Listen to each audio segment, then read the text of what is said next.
All right, hello everybody. We are back with the losers bracket. A bunch of other people are playing. We got a bunch of fun stuff. But we're going to be seeing how Jordan can manage against another weird and wacky fun team with a Rotom Wash.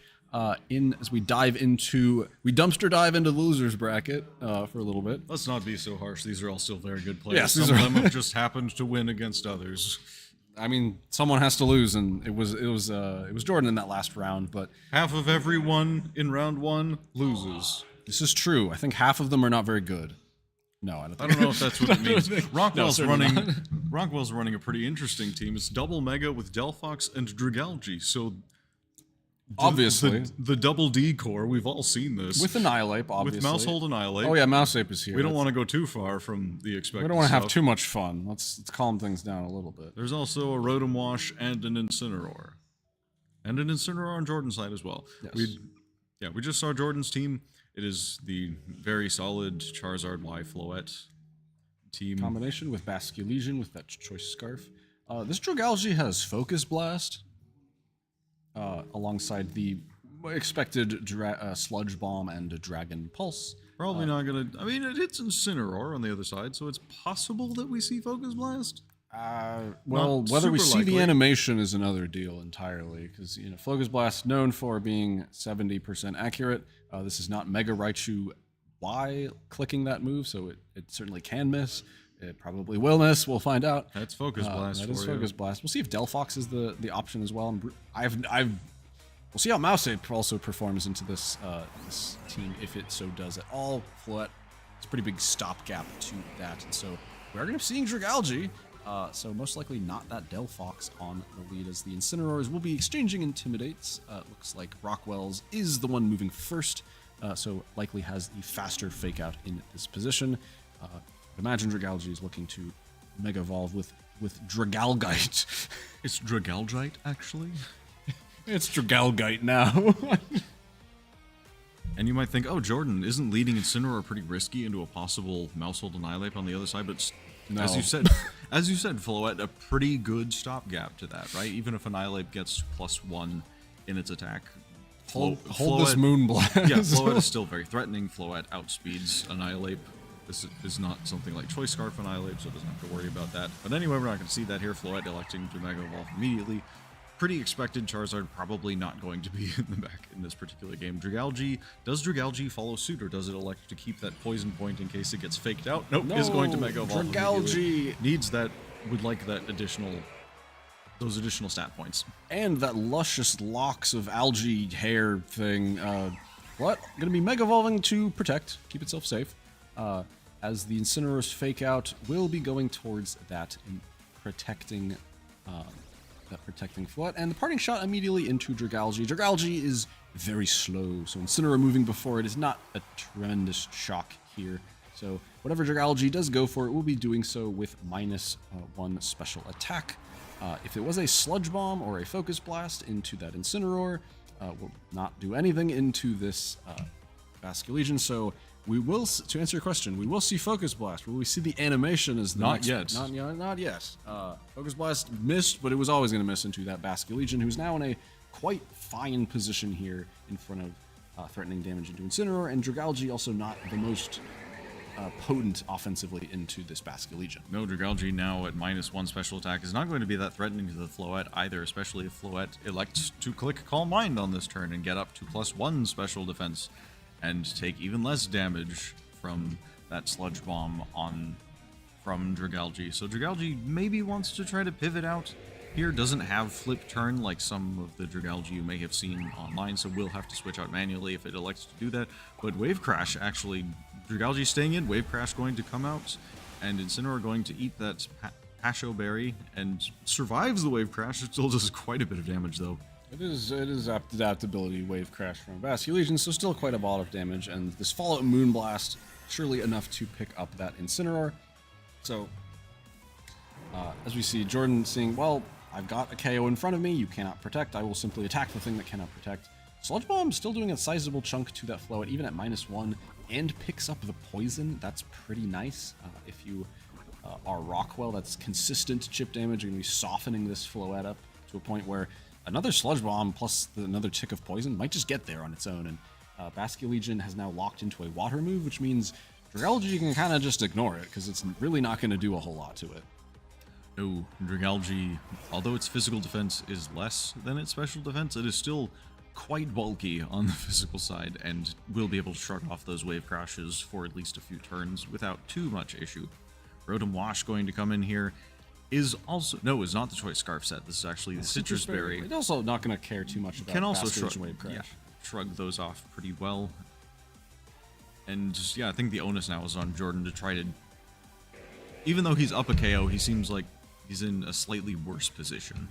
Right, still has to be... Alright, we got a KO. Progress has been made, but certainly not, game-ending progress by any means. Rotom is still here to potentially threaten this Basque Legion with a Thunderbolt, a potential Incineroar switching with the likes of a Hydro Pump. So Basque Legion knows, alright, Wave Crash is not the play now. I'll come back with some last respects later on. Garchomp also doesn't love being thrown in here on this turn in face of these Pokemon that match up pretty favorably with it. Rotom Wash will be going for a Will-O-Wisp, and of course missing that attack into what was... I think that was into the Garchomp. So misses the Garchomp. Yeah, misses the Garchomp. Gets poisoned instead, so Rotom's never going to get a chance to burn this Garchomp moving forward. So good news, bad news. Good news, bad news. Yeah, Rotom also barely above 50%, so it can't quite eat that Citrus Berry yet, which is not great because another Sludge Bomb would, if it got the same... Dazzling Gleam. Another Dazzling Gleam might just KO. Yeah, so Rockwell's doing okay here. He's got, he just needs to, buy time for this poison to potentially put things into range and, pick off of these threats, but his Pokemon are just slower, so he's having to stomach hits in the meantime. Yeah, if I'm Rockwell, I kind of want to switch Dragalge out, get that special attack back, get that Regenerator healing.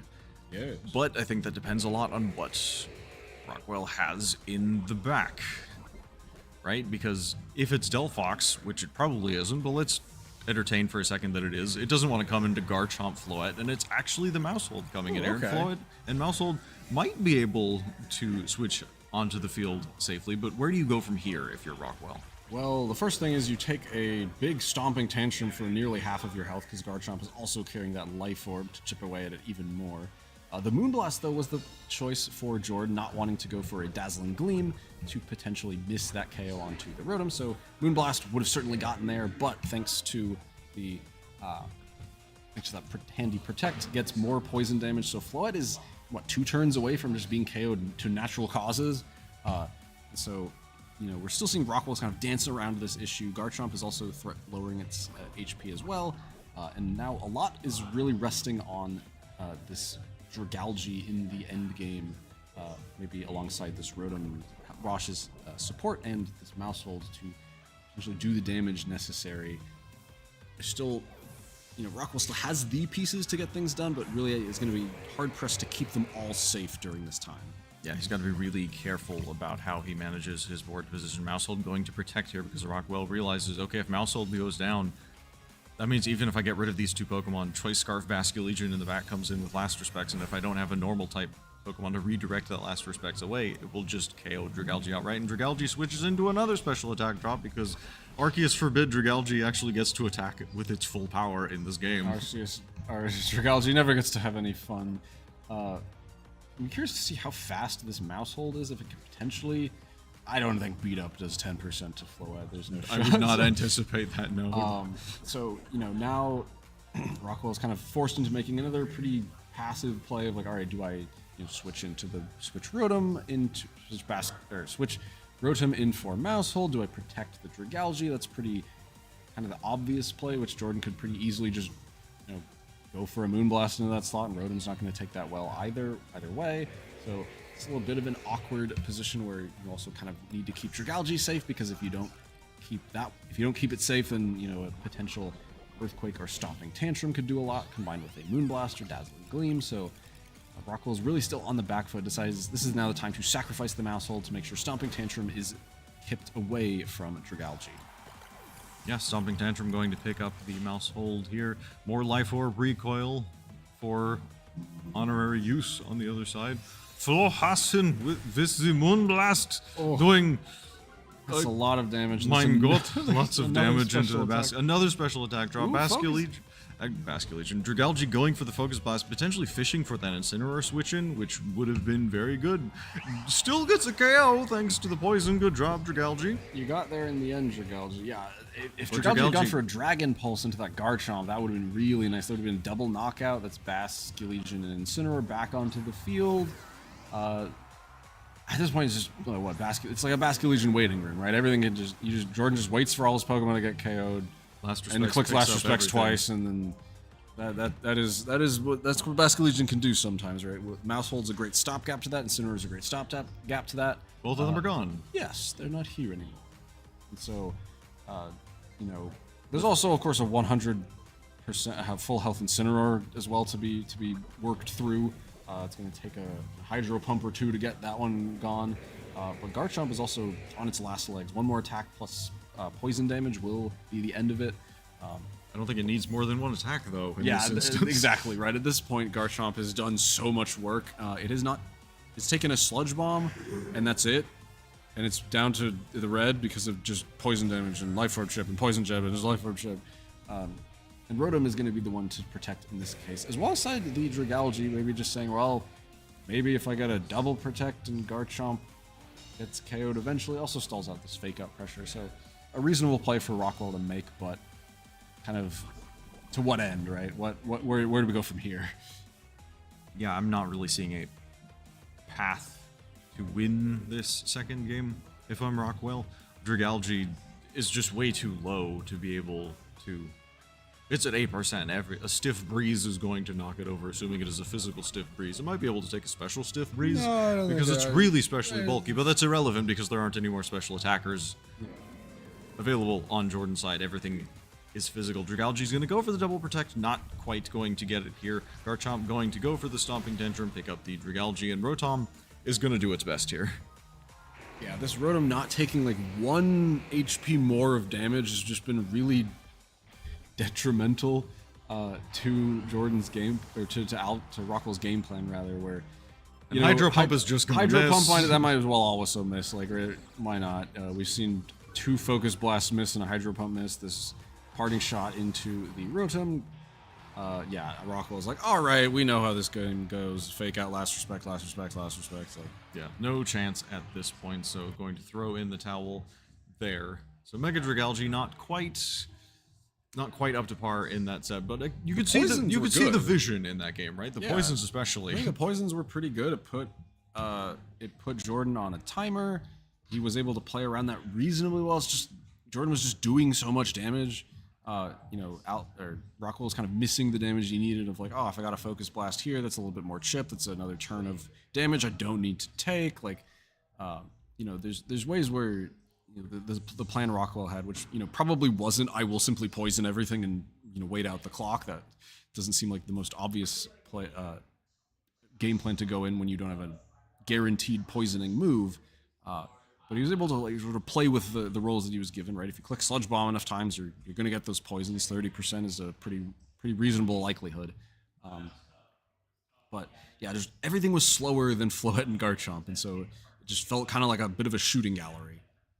Yeah, I'm wondering if Rockwell now pivots to the Delphox mode, because Delphox would be faster than Floette, and the Garchomp on the other side can potentially threaten both of them. Is packing Psychic rather than Psyshock.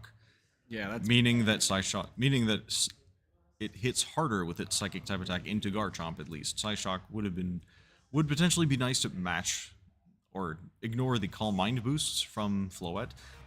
But we haven't even seen Floette go for Calm Mind in this set, so maybe that won't end up mattering. But Jordan saying if it ain't broke, don't fix it. I believe he led with this previously. Leading with the Floette, Basculegion, and a shift for Rockwell, going with the Annihilate instead, which we haven't seen all set. Ooh, yeah, Annihilate is showing up here on this time. So immediately not loving the fact that Floette is led once again. That's pretty bad for this Annihilate. Doesn't appreciate being threatened by massive amounts of fairy type damage. But no matter, Floette will be, it'll be clicking fairy moves whether there's a weakness in front of it or not. So it doesn't really matter all Those that are much. the moves that it has. Those are the moves that it has. And if you have a fire type in the face of it, then you're going to get hit by Wave Crash. So the fake out here, pretty nice to keep this Floette around. Flip turn will be breaking this Pasho Berry early, so another flip turn or another Wave Crash later on in the game will be enough to snuff out this Incineroar wall for good. And the fake out happens, so Floette is going to flinch on this turn, but what does Annihilate actually do with that turn? What can it get out of this turn? Arch, I'm going to pivot in here, and Annihilate does get the bulk up. That is good for the Annihilate. However, Floette is still actually that's okay. That's a huge deal. Hold on, everything's different now. It's faster than the Floette. That is better. That's certainly better for Rockwell, right? Being able to move before Floette, so you get to at least get a Drain Punch off before you're moonblasted into oblivion, is significantly better than not having that happen. Still an awkward-ish spot where, you know, maybe Annihilate can actually survive a Dazzling Gleam with Mousehold's Friend Guard around, like maybe one. Can it survive that alongside a Garchomp Rock Slide or Earthquake, a little chip damage here and there? We'll have to see. The bulk up certainly helps in that regard. So yeah, no shock to see Incineroar switching out and Mousehold coming onto the field, because Annihilate really needs some protection right about now. Speaking of protect. Yeah, going to protect does not want to take that Moonblast because bulk up will not help it in that regard. Big stomping tantrum coming into Mousehold. Life Orb just putting in so much work, doing well over half to the Mousehold on the other side, and Dazzling Gleam may just be enough to clean up. Well, no, probably is enough to just clean up the Mousehold here, and then kind of leaving Annihilate high and dry. But Incineroar could come back in for fake out pressure and intimidate the Garchomp on the other side. Yeah, there's fake out, there's intimidating the Garchomp, that's all well and good, but the redirection is gone. The redirection is gone, and so Moonblast is now the option, and I don't think Annihilate has any shot of surviving a Moonblast. But it's Delphox in the back. Oh! Could change things. Okay, Delphox does make things a little bit different, where now Delphox can threaten potentially a... Well, Annihilate hasn't gotten hit yet, so there's no Rage Fist stack, so Rage Fist is only 50 base power, Drain Punch resisted, Floette doesn't mind taking that. Floette has good natural special defense, can shrug off anything Delphox throws at it. Delphox doesn't have any nasty plot boosts because it just got here. So things are still a little bit awkward for Rockwell. He needs some damage. Yeah, I like the Delphox adjustment, though, is saying, like, well, the problem last time was I was just slower than everything all the time, and Delphox will decidedly change that dynamic, being faster than everything but almost everything all the time. Basculegion. So Rockwell deciding, all right, I just need the damage now. The Psychic into Floette is okay, but really wish he kind of had Psyshock there. There's the Rock Slide, though. That's pretty meaningless damage into Annihilate. Good damage into Delphox, but boosts the power of Rage Fist if this Annihilate does not get flinched on this turn. It is at +1. Here is the +1 Rage Fist at 100 base power. Is this enough to pick up the Floette? It is. So that is the play Rockwell needed to go for, saying, well, you can't do anything. If Garchomp doesn't click Rock Slide on this turn, you're not really doing much with it. And if you do that, Delphox gets more turns to fire away. And if you click Rock Slide, then Annihilate gets that boost to Rage Fist. Probably necessary to pick up the KO onto that Floette. So, I think Rockwell's find a way, at least through the most damaging part of Jordan's team so far, but there's also two Ghost weaknesses in front of this Basculegion that could be coming out soon. Scarf Basculegion is in the back, we know this. Last Respect is also a crazy strong Ghost move that scales as the game goes on. I love how we have multiple of these. Isn't this great? So yeah, it's definitely great that Rockwell was able to pick off the Floette. Right? That's massive. That's really big. It's a really big deal. Annihilate being faster than Floette, again, it's hard to overstate how important that is. But now Basculegion comes in. I mean, Annihilate does have a bulk up. That is meaningful. Incineroar is still in the back to potentially switch in. Seems like a really likely play of just, switching to Incineroar and just Rage Fist into the Basculegion. Like, if Basculegion does not get this Last Respects KO or Garchomp doesn't flinch, like, Basculegion's just gone, and then Annihilate kind of just runs away with the game at this point.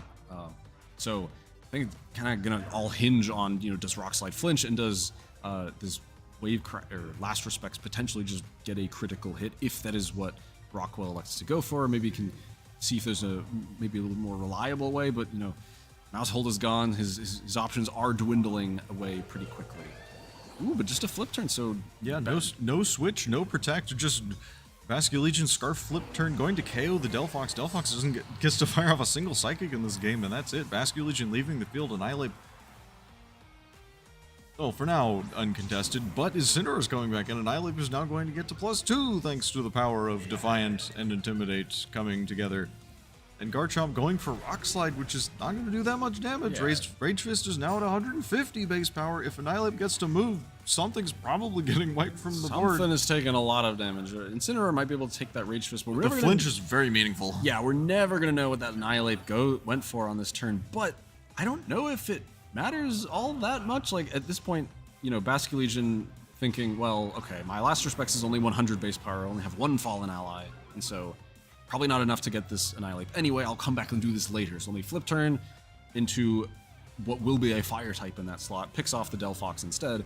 But at this point, that's room for this Annihilate to just click more bulk up so that when Basque Legion does show up again, those last respects boosts are going to be met with bulk up defense boosts so that that KO is not going to be there. And so if you last respects and you don't get that KO, a Rage Fist is going into that slot to KO Basque Legion. So with Floette down, Delphox is also gone. With both Megas gone, Annihilate might be sort of the raid boss that Jordan is going to have to defeat, and it's looking harder and harder every turn to do that. Yeah, Incineroar are going to fake out Incineroar, and essentially neither Incineroar are going to move. Jordan saying, Annihilate was a problem for next turn, and I will deal with it later.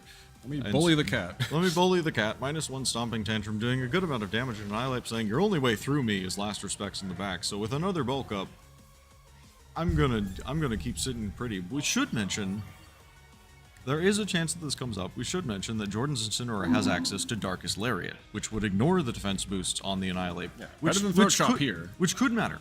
Yeah, that is better than Throat Chop here. However, Incineroar is also just like a Drain Punch target waiting to happen. Right, +1 Drain Punch, +2 Drain, or +3 Drain Punch right now. There you go. That probably just KOs the Incineroar depending on its bulk and depending on how offensive this Annihilate is. We'll have to see exactly. This Annihilate is pretty quick, as we've seen, so maybe it's not as offensive. Maybe it's just all in offense. We'll have to see. Garchomp goes for another Rock Slide, so Incineroar doesn't do a whole lot in this end game or much at all, but that Intimidate is pretty nice. At this point, Garchomp is really just here to fish for flinches with that Rock Slide. There's not much else it can do. This Life Orb is chipping away at its livelihood as the day goes on. And another bulk up from Annihilate. Here's another bulk up. This +3 defense, +4 attack. Incineroar goes for a Flare Blitz instead, but that is maybe fishing for a burn on the Flare Blitz. That would be very impactful. The burn could be burn impactful. Comes through, though. But yeah, at this point, it is a matter of like, do you switch in Basque Legion on the potential Drain Punch into the Incineroar? It seems a little risky to go for, because if you get it wrong, the game is like almost certainly over. Barring like Garchomp getting a crit through double Intimidate and 3 bulk ups, which that's certainly happened. Garchomp has done sillier things on stream, we've seen. Do you think Garchomp clicks Earthquake here? I don't know. Lessen the amount of HP that Incineroar would give to Annihilate, which is I don't know if that's super meaningful given the Annihilate. Okay, we're just going for more. I think this one might be a little unnecessary. But okay, we're going. You know what? I like the idea from Jordan. They're just like, well, what does it matter? Like, who cares? Like, it's gonna be a +6. It doesn't matter. Your attack's already so high, it doesn't make a difference. I just need to get Basque Legion in here safely, and then maybe last respects gets a critical hit. Maybe maybe. Okay, and even now the fourth bulk up is looking like a better option. I'm coming around to the fourth bulk up. I never thought. Also, can we just pause for a moment and say there was a position where Jordan's best play was to parting shot the Annihilate? Like, that made sense. I don't know, maybe best play is hard. Like, it was certainly reasonable. It's a defensible play. Yeah, I was like, okay, fair enough. Like, it's gonna the Annihilate's attack stat doesn't matter. Okay, we're just going for flip turn, sort of baiting this. That's a reasonable amount of damage, honestly. Okay, Jordan's saying, well, let me just dance around this time bomb for as long as I can. Basque Legion's saying, not enough of my friends are dead. I'm gonna leave and come back That's later. true. It needs to buy more time until Garchomp falls eventually KOs itself to Life Orb recoil, which it is trying its best to do. It's doing it so well. At this point, you might just want to like Earthquake KO your own Incineroar. Like, this Rage Fist is going to do a huge amount of damage, though. Yeah, that's Incineroar not very effective. The game lied. Yeah, Incineroar not going to survive that. Annihilate going to heal up just a little bit because it has leftovers too. It has leftovers. It's just munching As on that. It's just slowly apple snacking while it decks things that come in on the other side of the field. So Basque Legion has to come in here. Surely it clicks last respects. Yeah, I think Jordan's hand has kind of been forced at this point. That Rage Fist just did too much damage, but you gotta hope if you are Jordan, like You need a critical hit somewhere. Or the chip damage may be enough. Last Respects is a crazy strong move. It is, what, 150 base power now? It's just a ghost type hyper beam with no drawback at all. But Annihilate has a whole lot of defense boost now. No Protect, so to get more leftovers recovery. So that's, that's a lot of damage. Hold on. Garchomp can do it. Can Hold on. Garchomp go for the Stomping Tantrum? Oh, is that enough? Yes. Oh my god. Oh my, no crit necessary. Okay, I think Last Rockwell, Respect's just crazy. I think Rockwell really needed to click Protect again, get that little bit more Life Orb recoil, or the little more leftovers recovery. Because I don't know if that Stomping Tantrum was going to do more than 10%. Like, it surely does 4, but does it do 10%? Probably not. Probably not. That 5th bulk up might have been reasonable. No, I think you Protect there, just get more leftovers recovery. No, I mean beforehand, rather than the Rage 4th Fist. bulk up. Yeah, the 4th. You just bulk up again. I think it's possible. Instead of going for the Rage Fist to KO the I don't know. Like Maybe, but that's risking a Last Respects on that turn, and maybe you don't want to take that risk. Yeah. Because it clicked Flip Turn on that turn instead. Yeah, so you just KO the. Yeah, I don't think you could realistically I don't think you want to risk it, but you could have done that. Theoretically. Okay. Okay, we've got another game already. This was already crazy, but this was a wild. Hold on a second, we'll be back. Yeah, we'll be back in just a moment for more crazy games. That was wild. Good job, Ragnar.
Hello, everybody. Welcome back to yet more fun from our NorCal Invitational. This one is going to be fun. This one is going to be crazy. We've got a three Pokemon mirror? More like 4. Kind of 4, conceptually 5, fundamentally 6. Fundamentally Nearly 6. We'll see in a moment. In a fun way. We're not doing Charizard float versus Charizard float. No, nothing like that. It's gonna be way more fun. Don't worry. There's going to be sun, probably. There's gonna be sun. That's true. Wait, this one doesn't have. Yeah. Okay. Oh, let's just show you the teams. We got a fun one in losers now here. We've got Mitchell versus Justin, 2 great players, known for running some weird stuff. And oh boy, we've got a Scarf Staraptor Final Gambit mirror.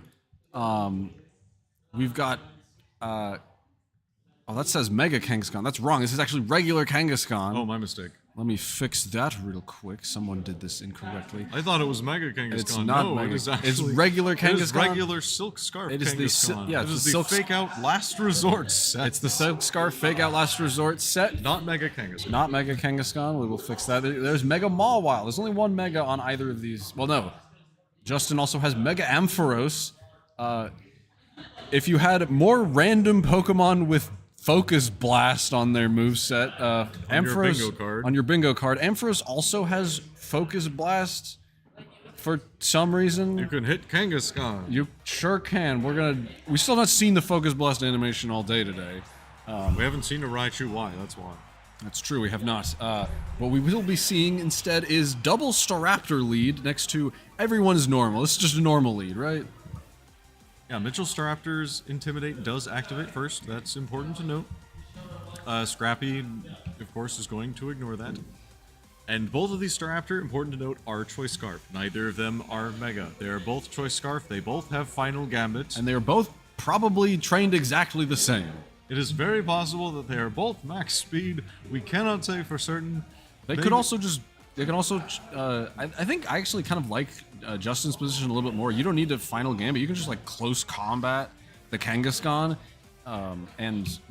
Kangaskhan, importantly, has to click Fake Out, whether it works or not. Yeah, or it has to leave the field. It has to switch or flick Fake Out. So it's going to Fake Out into the Farigiraf, which won't do anything. Or Side Fake Out, which will do even less. So it does less than nothing. It's actively detrimental negative. and meaningless. So it either switches or elects to do nothing on this turn to unlock the ability to Last Resort on the next turn. But if you do that, Trick Room goes up, and maybe if you're Mitchell, you're okay with that. Well, these are both weirdly hard Trick Room teams. But are your Pokemon slower than the slow Pokemon on Justin's side? Yeah, we'll have to see who's got the slower Torkles as well. Sorry. There's only Torkoal on... There's only one Torkoal. Mitchell's the only one with Torkoal. So you're saying, yeah, set up Trick Room. I got the slowest thing in the world. However, important to note, Ampharos is a Dragon type when it Mega Evolves, so we'll be able to pretty comfortably duel with Torkoal pretty easily, just like a Raging Bolt would kind of quell a Torkoal pretty easily and back when we had that guy. So yeah, this is a weird situation, especially so that saw some internet connections. Let's see if that was just on our end or the players are also having a bad time.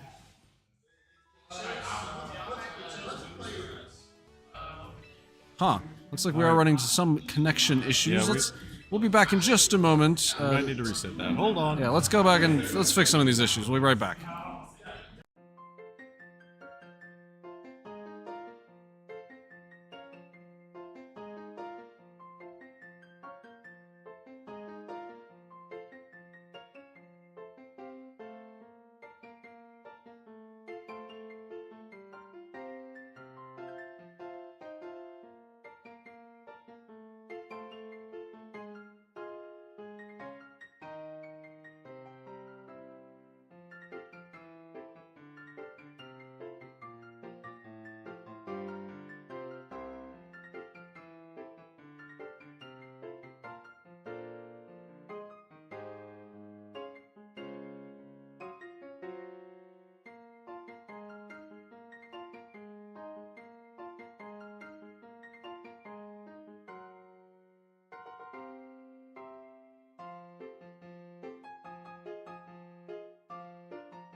Hello, we're back. We have fixed the technical issues, we believe. Yeah, it was just some connection issues. Turn one didn't happen. Don't worry. We're resetting. The players didn't get to play turn one, so let's go ahead and dive back into these fun teams as they are now back into team preview. Yeah, still really awkward. I think if Trick Room does get set up, I think Mitchell has a little bit of a better time in that, thanks to the Torkoal being the speed floor of everything on the field. But man, everything is super slow on this team. Staraptor's really the only main fast mode either of these teams have, and its main job is to enable the slow mode. Is just to KO itself, right? That's the goal. So let's see how these players actually approach turn one. That one took a little while, but I do like Justin's lead with this Farigiraf as well as the Staraptor. No fake out, nothing, no shenanigans there. And Mitchell, I think they're just gentlemen's to lead the same thing and actually get to click moves this time. So the Staraptors facing each other down. Mitchell's Intimidate does go off first again, which may or may not matter. Still may be a speed tie. We're not sure. Probably two coin flips, is I would imagine. But maybe one Staraptor's like, well, if I lower my speed a little bit, I'll get a little bit more attack, so my close combat or Brave Bird can KO. It's like, all right, yeah, sure. Maybe there are calculations. Yeah, that that's you probably need a couple points of attack to hit. But in the mirror matchup, it really, makes Really things begins to worse. matter. It really begins to matter if you're the slower Staraptor, because turns out Staraptor has the same max HP as Staraptor, so. And we do see Kangaskhan Yeah. elect to stay in, click the It has click to. the fake out There's no other option. Here's because Staraptor it going decided first. to stay in, and we see the Staraptor trading themselves. I mean, that speed. It might have been speed tie. It might have been Mitchell's is faster. It might have been completely irrelevant because If they were final gambiting each other the whole time, it doesn't matter at all. But Friggraff doesn't actually go for Trick Room. Just goes for a Psychic, thinking that all right, well, Justin or Mitchell kind of wants Trick Room to go up, so he can bring Torkoal in, which is almost certainly in the back. It's one of the different Pokemon in this weird sort of funhouse mirror match. So we'll see if Mitchell has something different to bring in, because Torkoal is probably not going to be the ideal one, though. Kangaskhan wasted that turn, but it is now online and now has big Last Resorts and Silk Scarf boosted ones at that. And this second Intimidate from Incineroar will do nothing, because this Kangaskhan is most scrappy indeed. Yeah, Kangaskhan is celebrating. The birds are gone, and it is now free to click Last Resort, and it is going to do a lot of damage. We can see that it has a lot of attack It's investment. offensive. It has that Silk Scarf. It is looking to do one thing, and that is click normal attacks.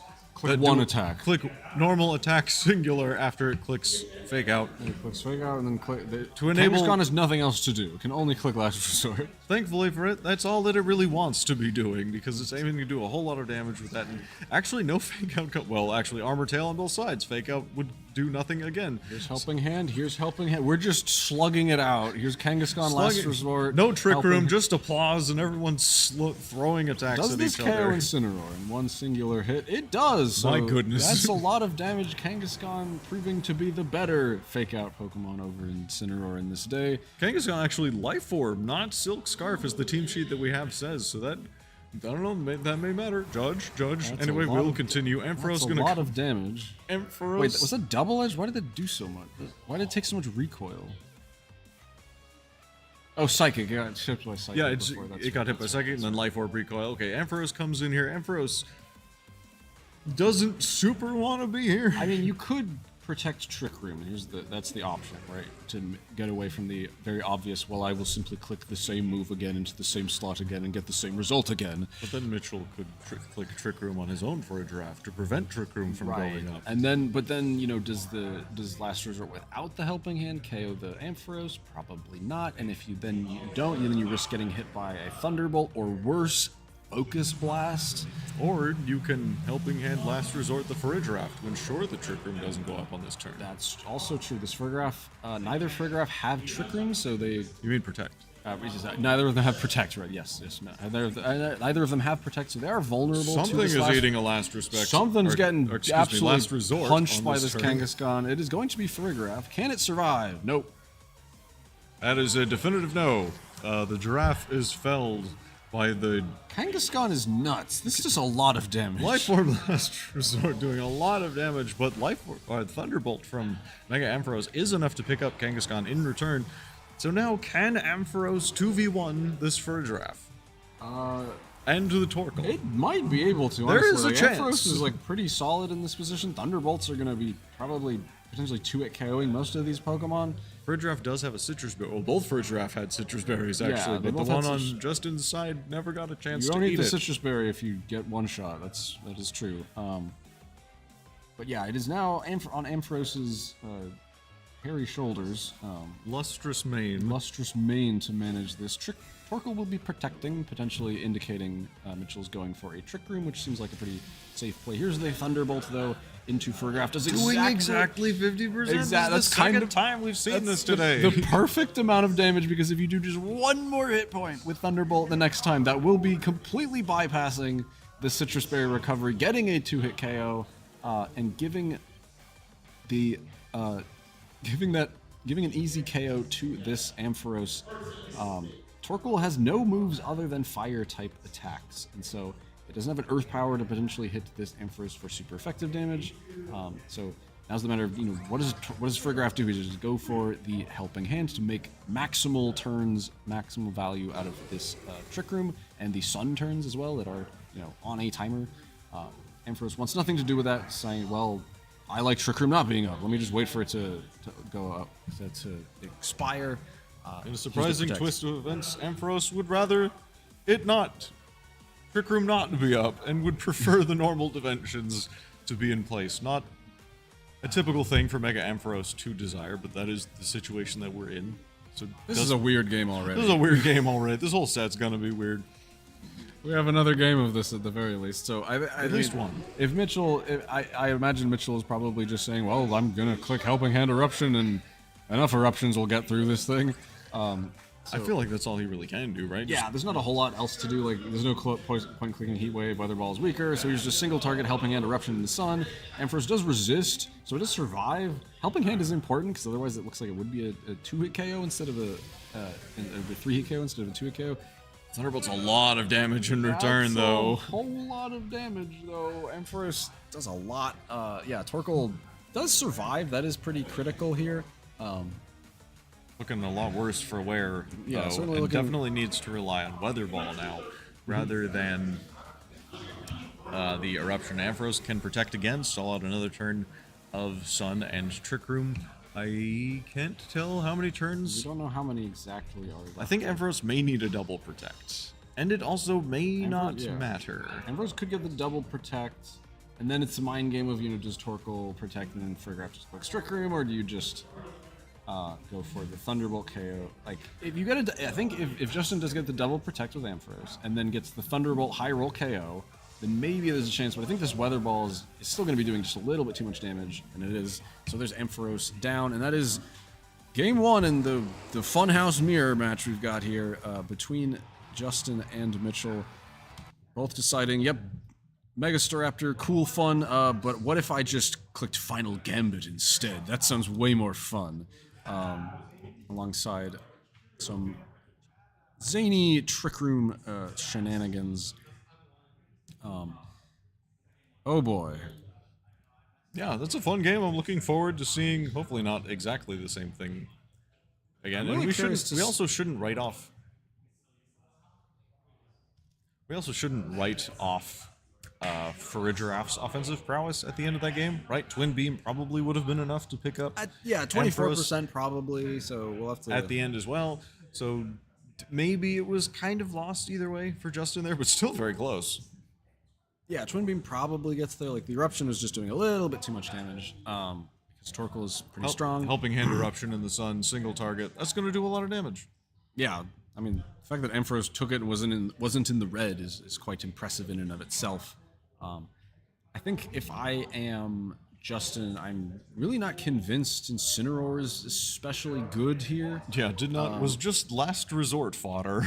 Yeah, certainly so, and so I might be, I think Ampharos was actually pretty potent here. Mitchell has pretty much all the reason in the world to bring Torkoal, and so having that fire resist is pretty important. Imagine if it was Basculegion at the end. Yeah, Basculegion could have been pretty nice. It at least will not get one hit KO'd by Helping Hand Last Resort. That's a big plus. It will not get any hit KO'd by Last Resort because, well, actually, no. No, it's scrappy. It's still going to get hit. It will still get hit, but it will survive. Yeah, I think Mawile is also a potential option. Is it something that can actually resist Last Resort? Nothing else can do that. It gets demolished by Torkoal in the back. If Torkoal is in the back, Sucker Punch is not an option because if Farigiraf is on the field, and one of these Mawile has Rock Slide. It's not the one that's fighting the Torkoal. No, it's Mitchell's that has Rock Slide. Mitchell's has Rock Slide for Charizard insurance and all that. I think the more I think about Basculegion, like we saw 4 normal types on lead, and there's going to be the Sun setup. So like, is Basculegion really going to be the thing to bring into that situation? Well, no, but maybe in the end game it could have been helpful. I feel like you're better off with like just trying to, because Mawile also just does a lot of damage. It can like do damage to Farigiraf, which is otherwise hard to get, but. You're saying Basculegion can wait to the end game. Basculegion's not waiting to the end game. We've got decidedly different leads from both players. We've got Staraptor and Vivian from Mitchell saying, I don't need Trick Room as an option yet. And Basculegion showing up with its Focus Sash. So both of the Focus Sash Pokemon showing up in full force saying, well, I don't want to deal with these silly last Resort, Final Gambit games. This thing's not getting KO'd. Let's keep this thing. This guy will survive at least one attack. Yeah, I think this is... God, it's hard to say who this favors, really. Both players, I don't know what's going on. Both players kind of want Trick Room to go up, but also they kind of don't because faster Pokemon are on the field right now, and Incineroar's going to switch in here, intimidate the Staraptor. It may or may not matter. We'll find out. Masculine going to protect, saying, I'm just going to wait this one out, guys. Oh my gosh, And here comes Final Gambit. Just when I thought this turn was going to be normal, a Protect switch to Incineroar. Instead, it's a Final Gambit onto the Incineroar switch. So Staraptor goes down. It doesn't even get a KO for its troubles. Sleep Powder thudding into Basculegion Protect. So now Incineroar has Fake Out pressure. It's ready to use it. There's probably... There might not be a Farigiraf in the back if Kangaskhan is the one coming out for Mitchell's side, because surely you want Torkoal, right? So now there's Fake Out pressure to match Fake Out pressure, and Mitchell's is definitely better. And it can Fake Out the Basculegion, because Scrappy lets it hit Fake Out Ghost types as well, and so... Pretty good ability. Yeah, this Kangaskhan set is, like, as silly as it is strong, like, this is such a good Pokemon. Yeah, Fake Out Last Resort Kangaskhan. Doesn't need to be Mega. Doesn't need anything fancy. Doesn't need... Heck, more than 2 moves, and it gets the job done. Keep that baby in the pouch. You just need 2 brain cells to rub together, and you can really go pretty far with that. Heck, you only need 1. You need Fake Out before you can use Last Resort. But you can use 1 brain cell, throw it away, and then you can use the rest of them. Fake Out doesn't work, and Kangaskhan says that's fine. I don't care about that. I wasn't gonna do that again next turn anyway. So Farigiraf will be switching in. So we know all. No, we don't know all of Justin's Pokemon quite yet. The Farigiraf switching in, stopping that Fake Out. Flare Blitz bringing Vivian down to its Focus Sash. There might be. There is a burn! Alright, are you a Psychic type now? Did you... Future... Incineroar goes down to the... I don't know, I just thought it'd be funny. So now Vivian does get KO'd. Both players get a free switch. Incineroar using its own version of Final Gambit gets a double KO on itself and the target. Incineroar says, I can do that too, watch. You're not special, I can... Watch I'm another Intimidate Pokemon that gets access to Final Gambit. Ah! And okay, we have actually Mawile. Mawile is okay. This game's crazy. What is happening? Okay, so Mawile is the choice. So there's no Torkoal, no Farigiraf from Mitchell saying I don't like those Pokemon anymore. No Trick Room either, because Farigiraf's going to be asleep this turn. Yes, Farigiraf is asleep. It will have to take its mandatory turn to sleep. Mawile showing up. Neither of these Mawile are Intimidate. There's other Intimidate Pokemon, namely the Staraptor on each team, so they are and the Hyper Cutter instead, and so that makes sense. But this Mawile can now Mega Evolve and just do a massive amount of damage, and Kangaskhan can also just do a lot of damage, and Farigiraf on Justin's side is really not contributing a whole lot here. Even if it were not asleep, it still wouldn't be able to do a whole lot. And Basculegion has a lot of work to do, and it can't really last respect the Kangaskhan. But at least it doesn't have to worry about Sun weakening those liquidations. That's nice. Okay, Basculegion is faster than the Kangaskhan. Important to confirm. That's Liquidation doing a lot of damage. Defense defense drop. No, regular defense drop could be very meaningful. Kangaskhan is here to click Fake Out in Last Resort, and it's all out of Fake Out. So it's going to bang into the Basculegion, bring it down to the Focus Sash, doing a whole lot of damage. Life Orb Recoil, it's happy to take that. Farigiraf might get to move this turn depending on... I mean, it's asleep, so it doesn't matter. Anyway. Basculegion dodging the Rock Slide actually matters a lot because we saw that it's faster than the Kangaskhan, right? So it does get another... It will get another attack off on this turn. Farigiraf going to take the guaranteed turn of sleep. This game's crazy. Yeah, Basculegion does get a second lease on life to go for yet another liquidation to potentially pick up the KO onto this Mawile. Of course, Mawile can simply protect to keep itself safe while Kangaskhan finishes off the Basculegion with a simple Last Resort. However, it's also hard to do that because, makes things complicated because Basculegion can also protect while the Mawile protects, and then Kangaskhan can just bonk Farigiraf with a big Last Respect, so that is potentially in range after that. Sorry, Last Resort. There are a lot of final things happening in this game. Resort, Respects, Gambit. Yeah, I'm good. Crazy game. There's Liquidation, no Protect, but instead it's into the Kangaskhan. That's still a lot of damage. Kangaskhan also gets its defense dropped, so these Pokemon are all dropping like flies. Crucially, 31% and not 30%. So can click Last Resort, 3 more times. 4 more times. 4 more times we're getting Instead KO'd. of 3. I don't know if it'll need that many, but it can do that. Play rough going to come out, miss as it is wont to do. Very cool, love that. Frigraph gets the 1 turn wake, of course, and sets Trick Room because why not?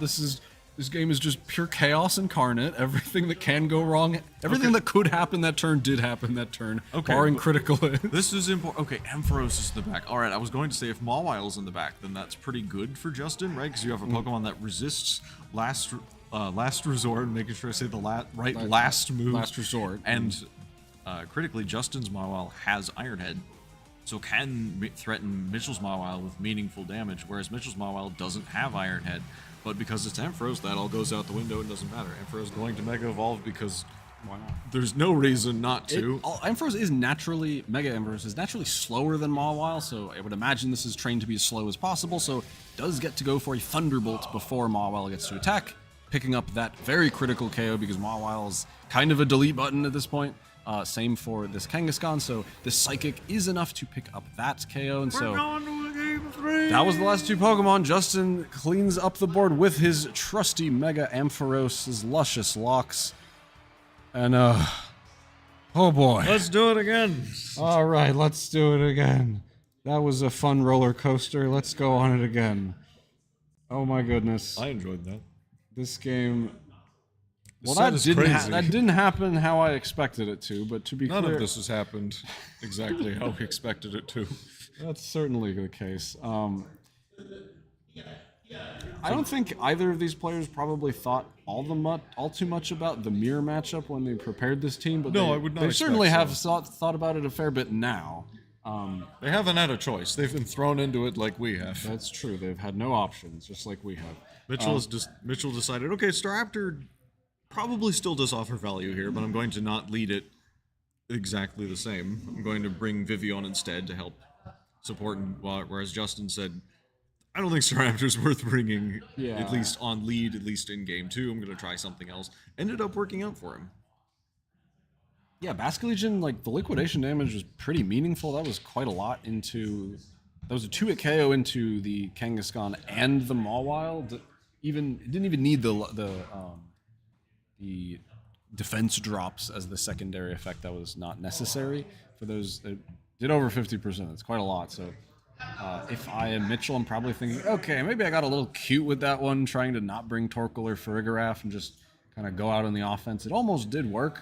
But if that Farigiraf hadn't gotten the one-turn wake, that could have been different. But you know, as the vehicle of chaos that the set has been, of course it was going to get the one-turn wake. That's just what else was just happen? bound to happen. It was bound to happen. Yeah, and we saw how potent this team can be even without Trick Room, right? If Kangaskhan just goes off the rails, it can take the entire game with it. Last Resort just does so much damage. We saw it chunking everything that it hit. Even Mawile, I'm sure, would take a good chunk of damage from that. Yeah, Mawile is gonna tank it because of that high defense stat and steel typing, but It would do a good amount. it's still gonna do it's gonna be a meaningful chunk, that's for for sure. a normal attack into Mega Mawile. Yeah, so let's go into this decisive game 3 between Mitchell and Justin. Farigiraf and Incineroar, that looks kind of normal almost. Oh, here we go. There's Mitchell not going for Staraptor Vivian once again. Intimidate's being traded sides, and so now here's the question of, What's going to happen now? well, do you fake out on a potential switch to a Farigiraf? Do you fear the Farigiraf switch so you don't go for fake out? And so that means Mitchell doesn't need to switch into Farigiraf. So then, like, Sleep Powder Final Gambit is on the table. Fake out is pretty detrimental to both of Mitchell's Pokemon, right? You don't want to lose HP for Final Gambit. You don't want to have your Focus Sash broken on this Vivian. So it's going to be a real awkward turn here. Also, this Vivian does not have Protect. You'd think, oh, it's a Focus Sash Pokemon. It surely has Protect. Nope, it's got Pollen Puff instead. So has nothing to do but get faked out on this particular turn. Staraptor deciding, I've had enough of this game. Get me out of here. Goes down to bring Incineroar down to 4 hit point to 4% and give Mitchell a free switch. And what does Farigiraf do in the meantime? Does opt to set the Trick Room here, so Vivian gets to stick around for the next turn, but will be outsped in this current environment by both Incineroar and Farigiraf. And the question is, did Mitchell plan for Trick Room going up on this particular turn? Mawile's a pretty good Pokemon to bring in here. Threatens a whole lot of damage onto both of these Pokemon and should underspeed both of them. Yeah, likely to underspeed both. Incineroar obviously in KO range, it's at 4%. This Farigiraf, critically, a lot of these Farigiraf have Thunderbolt. The one on Justin's side has Grass Knot instead. That is not helpful at all into this Vivian. Nor the Mawile. Nor the Mawile. Thunderbolt would be better. But so it only has Psychic as its means of meaningful offense here, which Vivian might be able to stomach a Psychic from 81%. It's got passable bulk. We'll find out, I guess. Farigiraf doesn't have a whole lot else to do because it's certainly not clicking Helping Hand, as Mawile is also coming in on Justin's side. And this is where the Rock Slide choice on Mitchell's Mawile comes back to bite him, where he doesn't have a great option into opposing Mega Mawile. Though the Intimidate would have been lovely here, but the Rock Slide comes out, and that's okay damage into non-Mega Mawile, but it's only going to get worse from here on out, as Farigiraf will be flinching, so we'll never know if that Psychic would be enough to KO this Vivian, as Rock Slide flinches, and the Vivian will go for Sleep Powder, and this Farigiraf is now snoozing. If I'm Mitchell, I might be kind of kicking myself there, thinking, okay, if I could have gotten a Sleep Powder onto the Mawile as it came in, that would have been a pretty big deal for a Giraffe who's not really threatening all that much, but now Mawile is here and threatening huge damage. Justin's Mawile does have Iron Head, so can threaten Mitchell's Mawile with meaningful damage, so Justin kind of in a better spot here, even though his Farigiraf is asleep. Yeah, and it's also, you have to play with speed ties potentially, where these Mawiles are likely as slow as possible, so they are likely the same exact speed stat, so which one goes first is anyone's guess. And so it's another awkward situation that these players have to be trying to navigate to the best of their ability. Incineroar switching in for the snoozing Farigiraf will get promptly beaten to a pulp by this Mawile play rough. The Intimidate, which does connect. Which just connects. We get to see the animation. Here's Iron Head. Vivian was certainly not going to be stomaching that powerful. Psychic maybe. Iron Head no. So Iron Head certainly not. So that's a KO apiece. Both Mawile deciding, we're friends, let's just KO everything around us. As both players brought down... Let's shake our demon hair on it. Yeah, so... oh, that's right. Mitchell's actually brought down his final Pokemon in these last 3, I believe, turns of Trick Room. Whereas Justin at least has, the Sleeping Farigiraf and one mystery Pokemon in the back. Probably not Ampharos, given that Mawile's already measurable. I would be very surprised. But But here's Kangaskhan's a pretty good Pokemon to bring in here. Ooh, Basculegion's also a pretty good Pokemon to bring in here. Well, okay, but is it though? Because Farigiraf is finally not here, and so... But it is in the back. It is in the back, and even in the back, it still has an Armored Tail. That is when it's asleep, so... Fake Out is potentially not as free, so... if you're But it has to happen. But it has to happen. If you're here and you're Kangaskhan, and both are true, if you're here and you're Kangaskhan, you must click Fake Out. Fake Out is There going are to- no mind games for you. You have to click Fake Out, and there's no way around it. So Basculegion is going to switch out for the Farigiraf. Yeah, so Justin sees no reason to get hit by Fake Out, so Armor Tail will come in and stop that mandatory Fake Out. Mawile's Iron Head will go next and do a huge amount into Kangaskhan, brings down to lord. 25%. Rock Slide, after that Incineroar's Intimidate, not doing a whole lot of damage, just a bit of chip onto Farigiraf. Enough for Farigiraf to dozily eat on that citrus berry.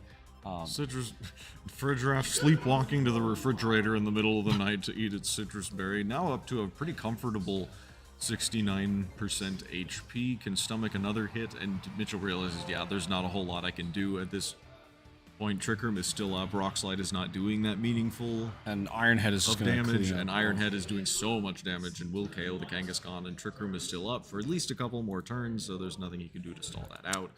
So you're saying Justin won?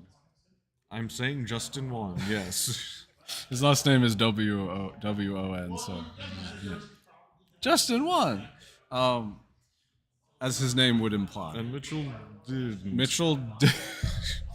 But that was a fun set. Those were two fun teams to watch play against each other in a matchup that I'm sure neither of them thought about. Yeah, I think we saw every Pokemon get brought. We saw of Mawile them. from both. We saw both the Staraptors. We saw Vivian. We saw Basculegion. We saw Both the Incineroar. We saw Farigiraf. Farigiraf. We saw Kangaskhan. We saw everything.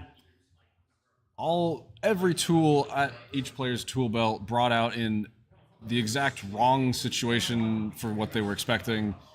They certainly didn't play. Oh, I will have this tech for the hard trick room mirror. Certainly not. Yeah, it's not like Justin said, okay, I'm going to have Iron Head on Mawile just so I can hit opposing Mawile in Trick Room. Like, no. You pick Probably it because not. it's a really strong same Also type attack Floette, bonus. you know, Yeah, dude, Floette things. is also a thing. Wow. You might have heard that one. What is the thing? Whoa, my goodness, that was a Fun set. crazy set. We're gonna catch our breath for a little bit, for just a moment. We'll be back with more top cut action here from our NorCal Invitational. So don't go anywhere. We'll be back for more crazy games like that, I'm sure. Oh gosh.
Hello, everybody. We're back. We're back. Finally. Sorry, we had a bit of a break.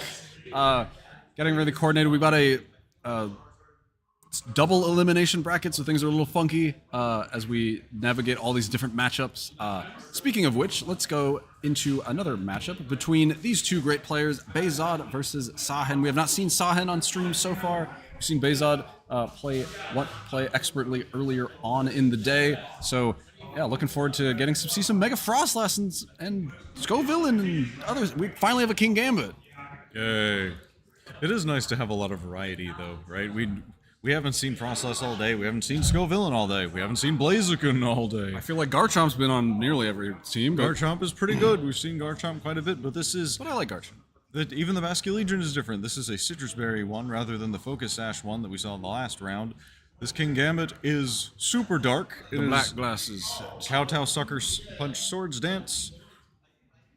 Yeah, and we've got a double attack Giga Drain and Flamethrower Mega Scovillain alongside Focus Sash, Rock Tomb Speed Boost Blaziken. So I'm really curious to see how Sahen's team works out. It's kind of like the Frostlass Scovillain teams we saw at NAIC. So we'll see how this one plays out as we have.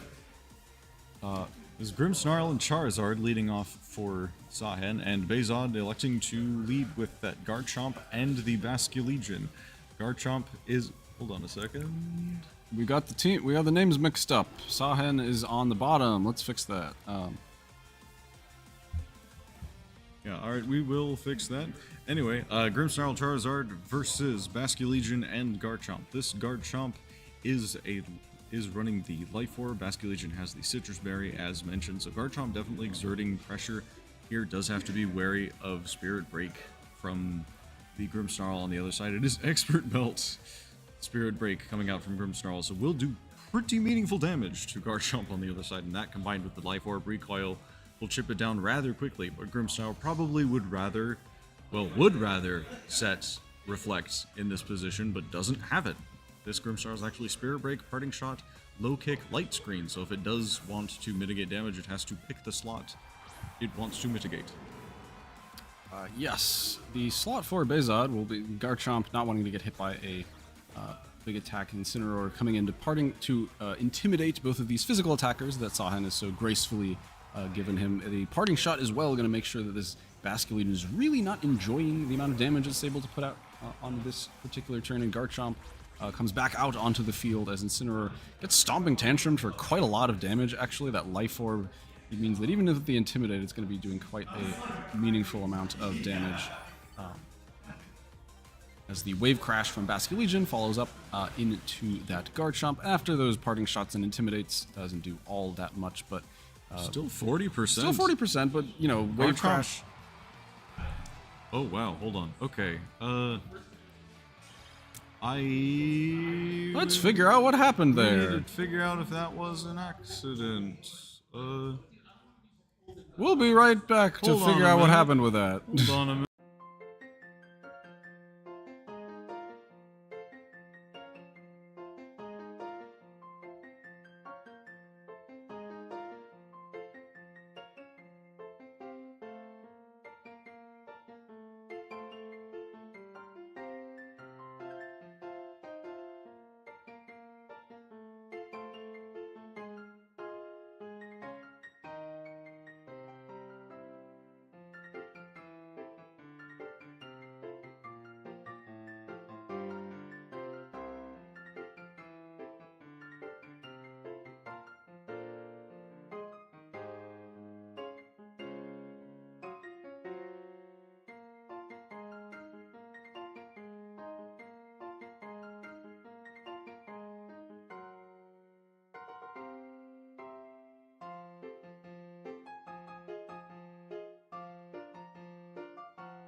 All right, hello, we're back. Sorry, we just had a little Champions disconnection there. We've gone ahead and fixed that. Here's Aaron. Thank you, Aaron. We'll go ahead and jump back into team preview. We fixed things. People are on the right side now. So Behzad is now on the right. Sahen is on the Sorry, Bezod's on the left. on the right. Sahan's on the Bezod's on the left. It's been a long day. On the left. It's been a long day, and we're just jumping straight back into it as the leads are the same: Charizard and Grimmsnarl for Bezod, and Sahan leading them once again with the Garchomp and Basculegion. Yeah, Garchomp does pressure with the Rock Slide, so Charizard does have to be careful. We'll have to see if turn 1 plays out the same way it did in the previous game, if they decided to just choose to do the same thing. But no, immediate adjustment. Charizard going to protect here, scouting out instead of raw tagging out there. Parting Shot still going to go into the Basculegion as it did before. Let's see if Incineroar decides to show up this time. Yeah, Parting Shot is immediately appreciated into Basculegion to minimize that damage output, as this is adaptability, so definitely can do quite a lot of damage. Garchomp instead to be the switch in this case, potentially hoping the Charizard would draw enough fire with this Rock Slide going into that slot. Garchomp takes that relatively comfortably, just 20% off from there, but yeah, that was a critical hit as well. That makes sense. I was like, that did a fair bit of damage, even with the Life Orb. That's quite a bit. The opposing Garchomp took nearly as much. Yeah, but the Wave Crash does indeed go into that Charizard protect. So a nice defensive maneuver from Bezod, gets Intimidate down onto that Basculegion and gets his own Garchomp in a much better position. As this is the Choice Scarf Garchomp on Bezod's side, so knows that he will be able to outspeed and do some pretty meaningful damage with the likes of a Dragon Claw or his own Earthquake or Rock Slide. Yeah, and there are no fairy types on Sahan's team, so Dragon Claw pretty free to fire off if that is what Bezod elects to do. Charizard still kind of under threat. Does still have to be wary of a possible Rock Slide coming out here, but it's not going to come out on this particular turn. Bezod's Garchomp exerting enough pressure here to draw in the Scovillain from Sahan, but Charizard going to stand, going to Mega Evolve, saying, I don't think you're going to leave Garchomp in here, and could be Dragon Clawing just to cover for that. So we see the Mega Evolution happen, Drought is going to activate, weaken Basculegion even further, and, well, Basculegion deciding it doesn't want to get hit by a potential Solar Beam on this turn, and Dragon Claw does a sizable chunk of damage to Scovillain on the other side, and Solar Beam is either going into the protect of Basculegion, as we see, or would have just bounced off of Scovillain, so not doing that much damage. Special defense boost could potentially matter on the Scovillain, but yeah, it's already taken so much damage. Yeah, the Moody special defense boost is appreciated. It just means Charizard's going to maybe struggle to get there with just a Heat Wave, though we'll have to see exactly how sturdy the Scovillain can be in the face of these really powerful sun-boosted fire-type attacks. We'll have to see. But yeah, the Charizard's in a fun enough spot. Basculegion really not appreciating this position. Garchomp not wanting to get burned, and Bezod deciding, all right, well, I've got 2 fire types to make sure I don't have to worry about Scovillain's Spicy Spray adversely impacting my Pokemon's offensive potential. Going to be switching Garchomp out here. Also, Incineroar intimidating the Basculegion, also appreciated. And Scovillain will be indeed going for Rage Powder to make sure Basculegion doesn't take another Dragon Claw from that Garchomp that is now long gone. Here is the Heat Wave following up into that Scovillain, and that special defense boost, as I imagined, does indeed come into play, keeps that Scovillain around. The critical hit burn onto the Basculegion, though, is pretty massive swing of good fortune in Bezod's favor, meaning that this Wave Crash will be doing pretty minimal damage after the Parting Shot, the Intimidate, the Sun, and the Burn. It just really doesn't feel like Charizard's weak to water anymore. The Recoil, though, will let Basculegion eat on that Citrus Berry, so Basculegion's healthier, but, like, man, what is it contributing now? Technically healthier, but certainly doesn't feel it, right? Doing so little damage.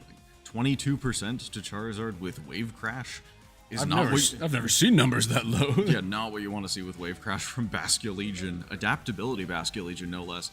Needed adaptability to get to 22%. Oof, that's not great. Now Incineroar offers Fake Out Pressure if you even want it, right? Scovillain on the other side is not particularly threatening, and Incineroar saying, I don't know if I need to even do anything on this particular turn. I'm just going to leave, and Scovillain saying, I'm not doing anything either, bye. Yeah, Scovillain's like, wait, I wanted to burn stuff, not have Basculegion get burned. What's the point of this? So both Garchomp are entering the field. Charizard continuing to fire off Heat Waves, not really threatened by anything. Basculegion protecting, but I don't know if Basculegion is going to be able to contribute that much in this game. Heat Wave still chunks Garchomp on the way and does not get a second burn, which would have been super unfortunate for Sahan, so Garchomp at least gets to come in and not go under half HP, but is now, again, threatened by Bezod's Garchomp on the other side with a potential Dragon Claw.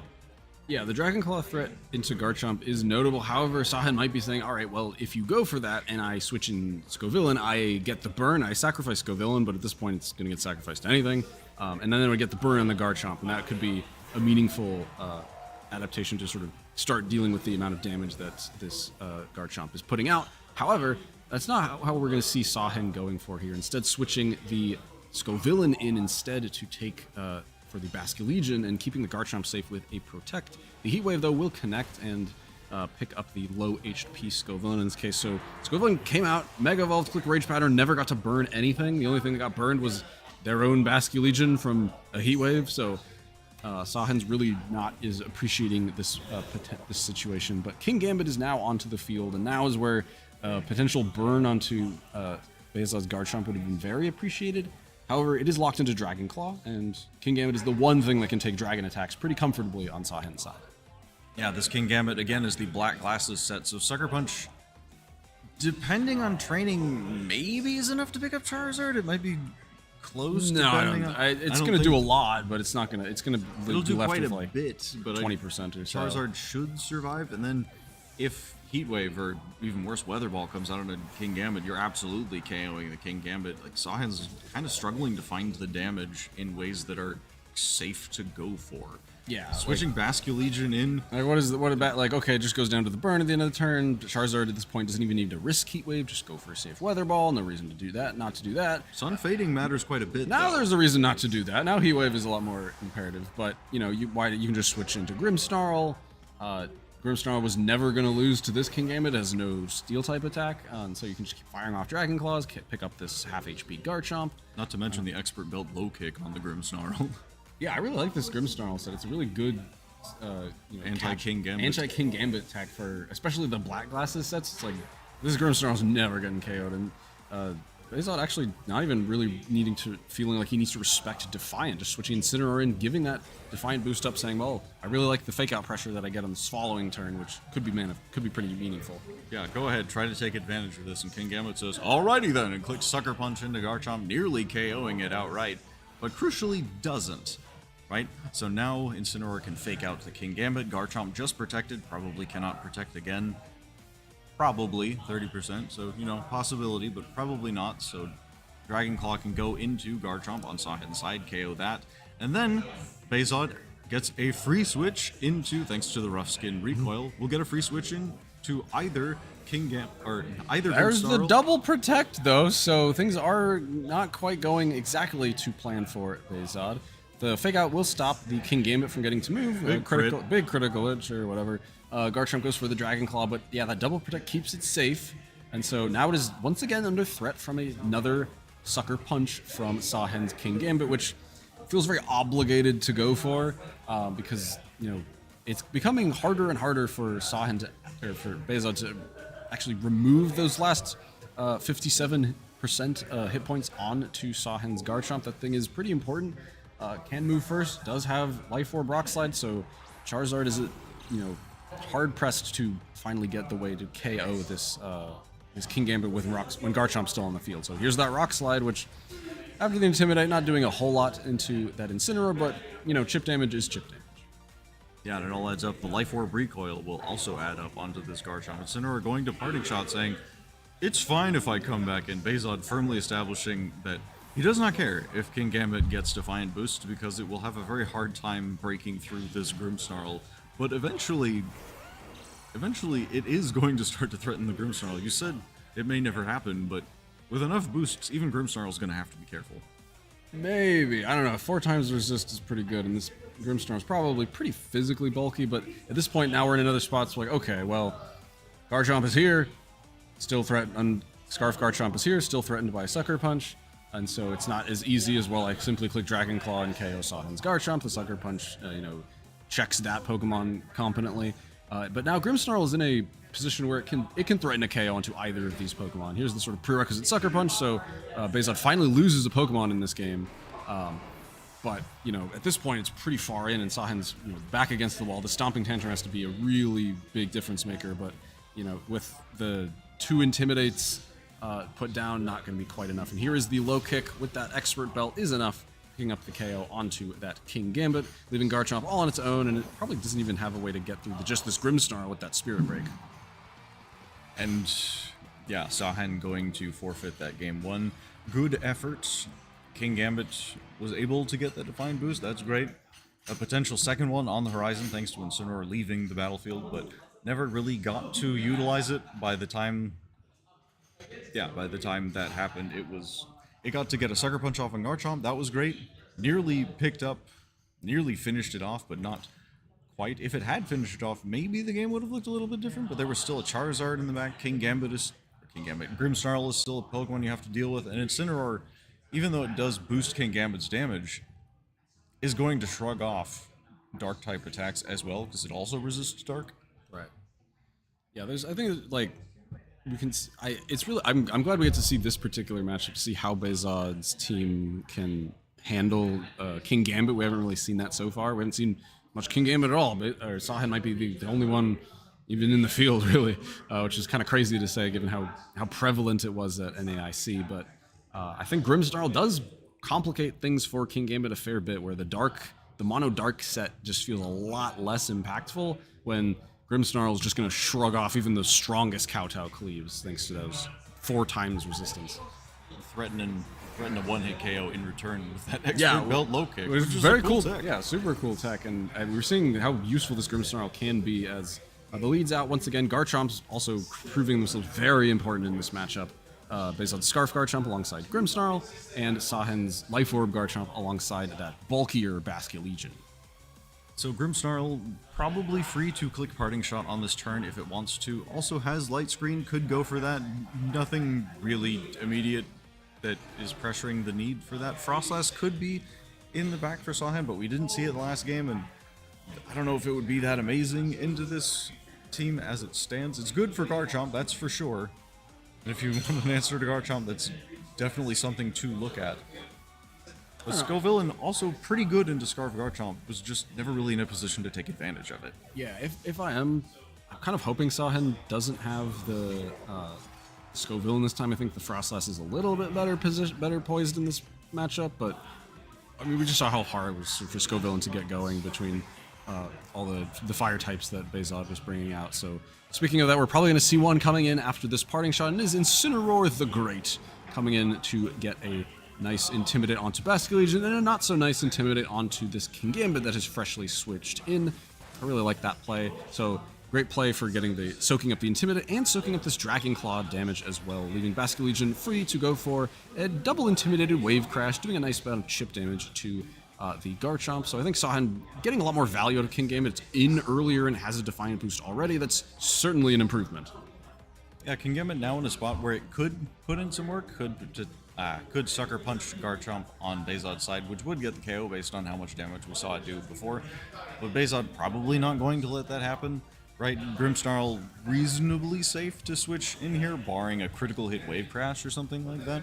Incineroar could also switch out immediately, but that's maybe less likely because if a Wave Crash is going into that slot, and if you have Charizard in the back, you don't really want to be taking -2 Wave Crash without the Sun. That's still going to do quite a bit of damage, especially without the additional stats that Charizard gets upon Mega Evolving. No switches though, just Fake Out from Incineroar, blocking King Gambit from moving on this turn. Garchomp staying in, gonna Dragon Claw, something is going to be that Basculegion. It's a good amount of damage. Yeah, just get with the damage where you can. Realizing Basculegion is probably not going to be wanting to protect all that often here. Incineroar does still take a huge amount of damage from that Wave Crash, despite the Intimidate and the Parting Shot from earlier. The Citrus Berry will help patch that up a little bit, but that's maybe a little bit more damage than I think Bezod might have wanted that to take. But the Dragon Claw trade for that means that, all right, you can attack one more time with Basculegion maybe, but Garchomp can quell that with that Dragon Claw. So get some nice damage in where you might have felt pressured to play defensively with Garchomp, but Fake Out gives it that turn to do so. But Sahin does punish that with that nice Wave Crash, chipping things down. So both players sort of trading resources here, where now I would expect that Grimmsnarl to switch in for Garchomp and Incineroar to probably maybe also switch as well. It's also under threat from the wave crash, so Sahin is in a spot where you could just potentially get 2 knockouts if Bezod is not careful. And if Sawhead is able to predict Garchomp switching out here, could possibly, as we do see, Grimmsnarl comes in here reasonably safely. And no Sucker Punch, so could just be a Swords Dance coming out here. Wave Crash is enough to pick up the Incineroar. That's pretty good. If King Gambit can get a Swords Dance up, get to +3, then we're getting to some bigger numbers.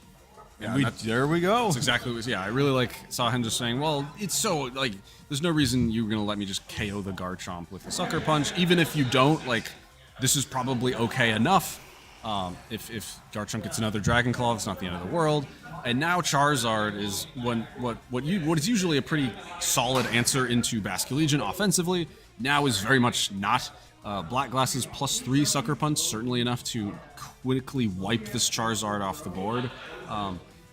Bezod probably also is like, okay, good, Incineroar's out of my way. I don't have the risk of like switching it in and intimidating this King Gambit again. That's kind of nice, but Basculegion or Bezod is now down in the Pokemon count in this game, so has to be a little bit more careful at what he switches in when, with one fewer piece to move around. So Charizard will be actually Mega Evolving in this case, potentially indicating it's not going to be attacking, or just expecting. There's no way you think I'm gonna not protect against this Sucker Punch.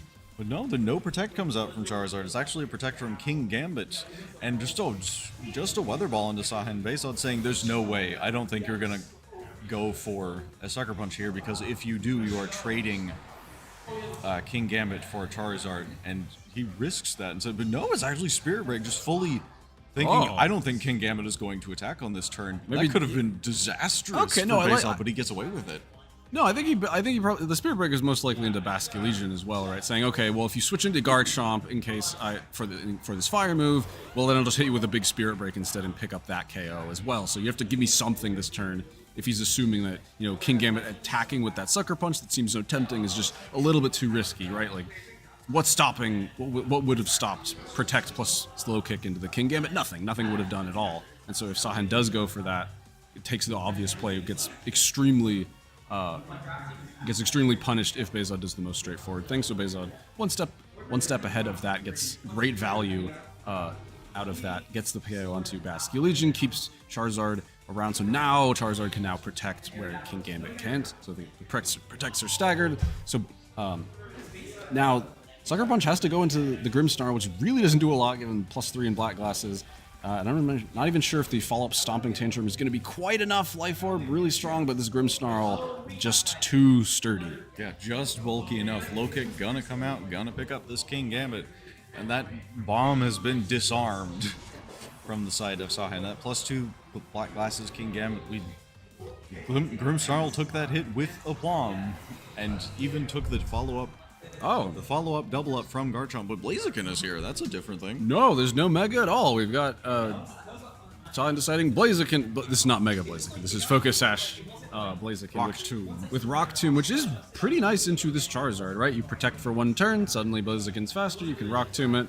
I like that as an adaptation here. So I think, dropping, we're like, which Mega do you choose? And I think Sahin, rightly in this position is like, neither of them. I think Blaziken's a little bit better here. That fast Rock Tomb is pretty impactful here. Now that Grimmsnarl's work is done, it will quickly leave, just parting shot bouncing off that Garchomp, minimizing the damage from this Life Orb Dragon Claw into the Charizard.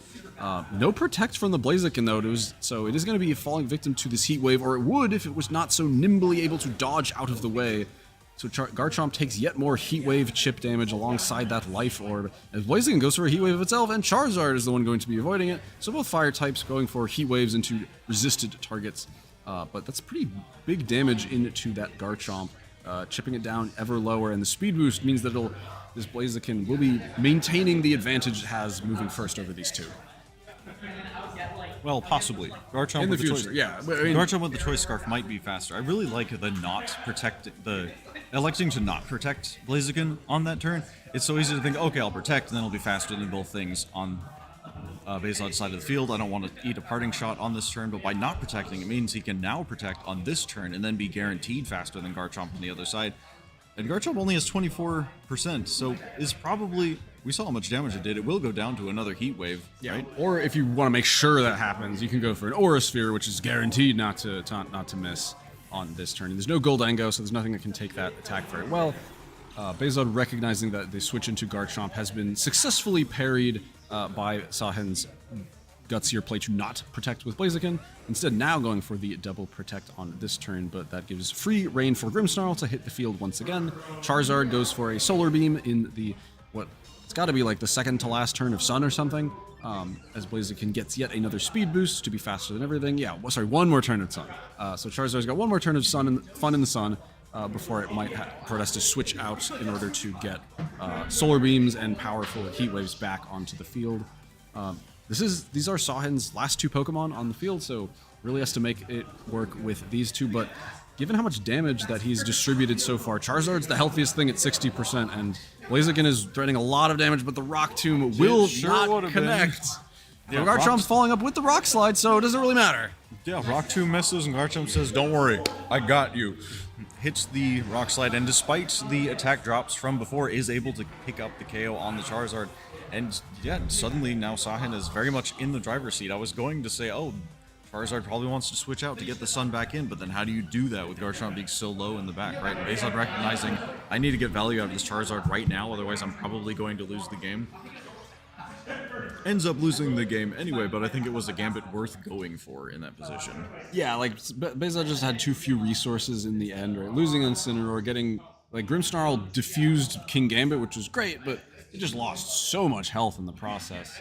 Right, even on that turn where he went for the low kick, there wasn't even the Sucker Punch into Charizard. Charizard could have gone for yet another attack, but it also wasn't in a position to really do a lot of damage, right? If you're low kicking the King Gambit, why do you need to attack with Charizard into it? And Charizard isn't doing the huge amount of damage into Sahen's Garchomp. So, yeah, I really liked the sort of positioning that Sahen got out of in this game too. Got a lot more value. I think that the late game Blaziken kind of clinched the game, even though it did miss the Rock Tomb, the Garchomp alongside it was totally fine. Got enough value to pick up those key KOs, and there's just not enough health on that Scarf Garchomp in the back. And I think the speed boost on Blaziken was impactful for maintaining that edge of moving first. Yeah, we're going to head into Game 3, see if there are any adjustments, and I think an immediate adjustment from the side of Sahen, right? I don't think Basculegion and Garchomp were led. No, that was led before. Previously? Alright, It's been a long day. I'm Grimmsnarl and Charizard. Anyway, Grimmsnarl and Charizard, I know we saw that before. So, we're back in a similar position. Who's going to do what turn 1? Yeah, where does Grimmsnarl go? What parting shot target is Grimmsnarl going to choose is the most obvious thing, because Grimmsnarl doesn't really want to stick around here too much, though it could very reasonably go for a Spirit Break into Garchomp. That would do quite a lot. And does Charizard play defensively, but it's Mega Evolving, so looks like Bezod is trying to put his foot on the gas just a little bit, maybe get a cheeky Solar Beam into that Basculegion right out the gate. Yep, Sun going out, parting shot going into the Garchomp, no protects here, so I think you might be right. We might be seeing a Solar Beam into the Basculegion on the other side. Yeah. Incineroar free to swap in here to make sure that this Garchomp is immediately at -2, so a Rock Slide is under no threat of picking up the KO onto this Charizard. Barring a critical hit. But there is the Rock Slide. Which does not happen. No critical hit. Yeah, Charizard takes that quite comfortably. Does Charizard flinch? Yeah, the flinch is the big one. Does Charizard get the chance to attack at all? Garchomp takes more Life Orb chip damage, and Charizard will be indeed flinching on this turn. So that means Basculegion free and clear to go for a big Wave Crash in the Sun at -1. Still nice chip damage. Not chip. That's quite a bit of chunk out of Incineroar's health bar gone. That the Citrus Berry will mostly replenish.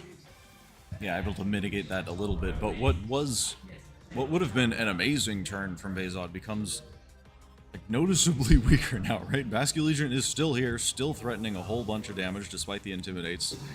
Rock Slide now possibly threatening the KO on Charizard, so this becomes really awkward. Yeah, so now Charizard, Bezod's saying, okay, let's do this again. Let's rerun. Let's try this again. Let's like not get flinched by Rock Slide this time. Let me switch Grimmsnarl in. It can take some health. Let me protect with Charizard. And let's do the Solar Beam plus Parting Shot into Incineroar again. Why not? Let's try that out.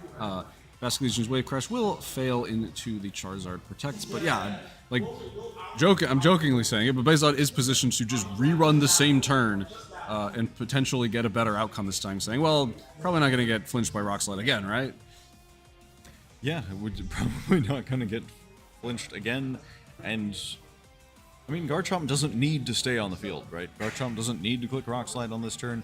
Could decide to switch out here, but Charizard actually is the one that switches out, saying, all right, fine, you win, I'm leaving, I'll come back later. And Incineroar going to come in here, bringing Garchomp down to -3, Basculegion down to -2, Aqua Jet. Ooh, I like that. That That could have been helpful to put Charizard in range of the Rock Slide, which is going to miss the Grimmsnarl and does connect on the Incineroar. So that's, I mean, considering Garchomp's at -3, any amount of chip on Incineroar is considerable because it has expended the only healing it will have in this game. Yes, and now that means, because Grimmsnarl hasn't acted yet, that means this Expert Belt Spirit Break is enough into this Garchomp after that chip damage to get the KO. So that is one big threat to the Charizard removed. So Bezod tried to swing with that earlier and said, okay, fine, let me just get rid of Garchomp. That's better than a -3 attack Garchomp. This is a KO'd Garchomp. This just gives safe entry for Blaziken to hit the field, and isn't it lovely that Incineroar is now low enough where an Aura Sphere would be able to pick up that KO. However, Blaziken probably going to want to keep its Focus Sash around and likely will be going for a Detect on this turn. So that's something Bezod could once again preempt with a potential Garchomp switch in, because Choice Scarf Garchomp, as you rightly mentioned, is probably faster than a +1 speed Blaziken, but not the +2 speed. And yeah, at this point, Grimmsnarl doesn't really need to hang around all that much, and so deciding to just go for an immediate switch out, not wanting to fail a parting shot onto this Kingambit or into the detecting Blaziken. Yeah, a bit of a null turn as far as things actually happening, but now the board position is drastically different. Garchomp is on the field, threatening a whole bunch of damage onto everything. Blaziken is not threatening as much damage because both targets resist fire, but Incineroar, as you stated, would not be able to survive an Aura Sphere from this range. And now things feel a little bit awkward, right? I mean, do they? Bezos has a pretty simple option that he could just go for, which is just click the Earthquake button and switch into Charizard. It feels Blaziken doesn't have great moves to really hit Charizard outside of that Rock Tomb, which feels a little strange and committal to go for into the Incineroar. And even if that happens, like, you still get an Earthquake into either slot. But Stomping Tantrum, a little bit more measured of a response. Does confirm the speed interaction that we assumed to be the case. Gets that Blaziken down to that Focus Sash. And Incineroar has not done anything yet, so it could be going for an attack, but if it is, we're never going to know what it was because the Aura Sphere will make quick work of it here, and so... Kingambit also notably didn't go for an attack. Do we see a Swords Dance on this turn? Yes, we do. Kingambit risking it, saying, I don't think you're going to Earthquake your own Incineroar. I'll KO it for you. Sun fades, though, so now Charizard gets to come back in. That makes sense why the switch into Charizard plus Earthquake play is a lot less appealing when you would switch Charizard in on the final turn of Sun. That never feels great to do. Grimmsnarl is still healthy enough to go toe-to-toe with this Kingambit, which is important.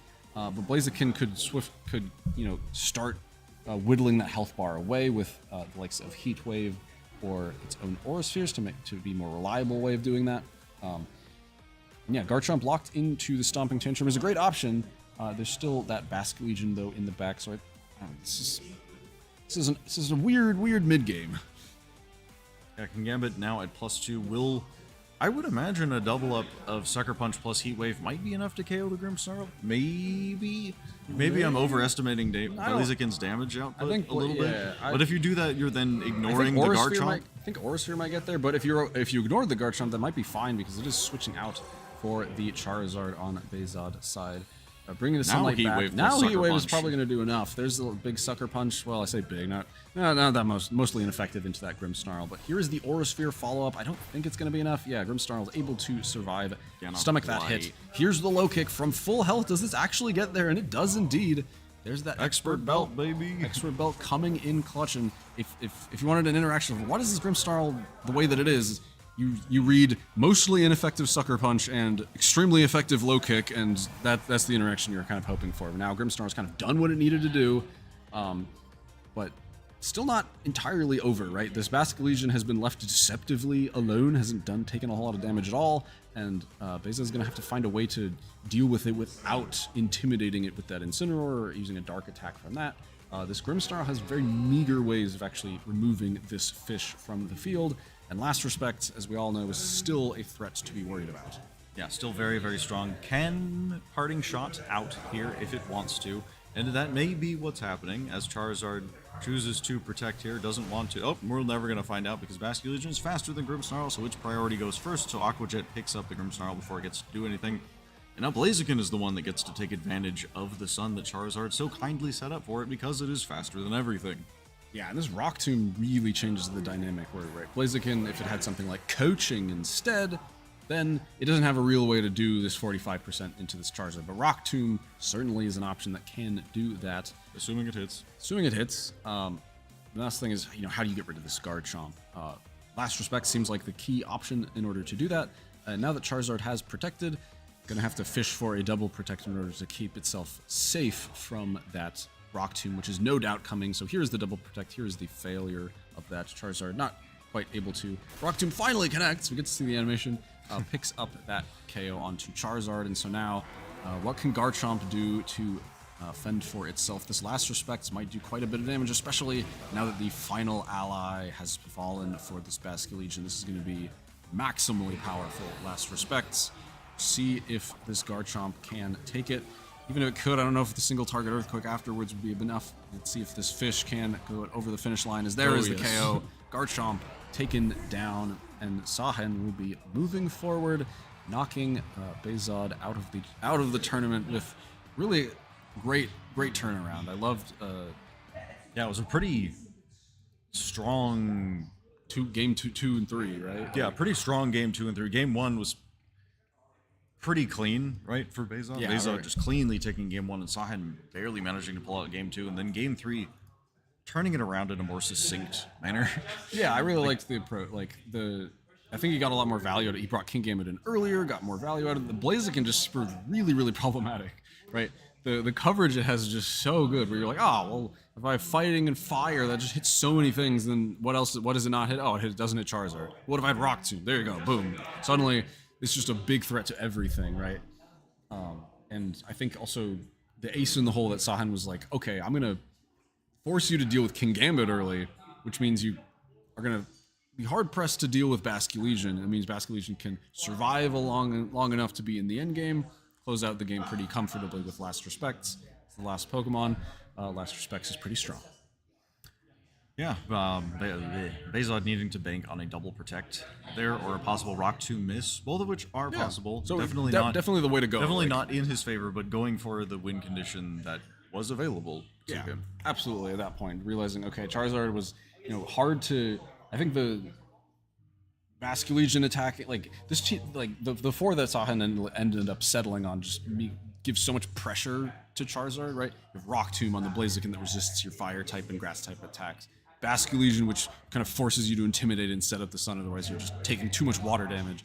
This is Life Orb, Rock Slide, Garchomp. Great answer into Charizard. And even King Gambit, weak to fire, can still get a Sucker Punch in before going down to really threaten those Charizards. And so, I really liked Sahen's, adjustment after game 1, right? Kind of realizing, okay, the Scovillain is just not going to work, right? But Blaziken will. Blaziken, the other fire type, proved so much more impactful. Really, the ace in the hole that cinched both game 2 and 3, and is going to keep Sahen in this tournament in the losers' side. So we've got a couple more games coming up, so we'll be back in just a little bit for more exciting action here. We've got some more games. This tournament's going to be lasting a little bit longer than we might have expected, but it's more fun. So we'll be back in just a bit.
Hello, everybody. Welcome back. We've got yet another game. We've got Sahen back again with our Ampharos enjoyer extraordinaire, Justin, and they are right into it. So let's go dive straight in. We've got Sahen versus Justin, and they have not won any games yet. This is still game 1, so let me fix that. But yeah, this is going to be Trick Room versus some different stuff. Trick Room.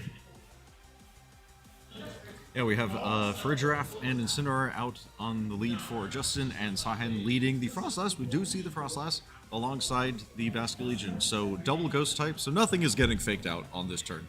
Joke's on you, I'm not getting faked out at all, and, you know, Justin also is like, well, cool, I'm not getting faked out either because I have Giraffe. Nobody's getting faked out on this turn, despite fake out being active on the field for the moment. So Incineroar is still kind of threatened by the Basculegion on the other side. We've seen it take Wave Crash.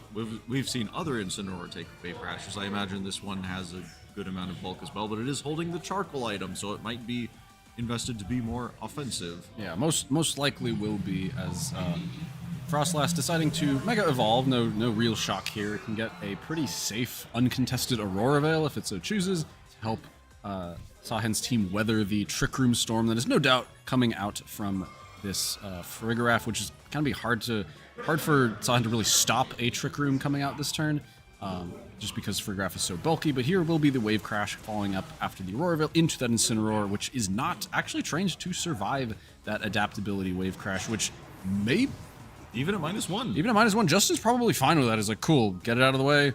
Trick Room goes up, and now he's got all 4 turns to really take advantage of with whichever Trick Room Mega Evolution he has in the back. You'll never guess what's going to happen next, Giraffe says as Trick Room goes up.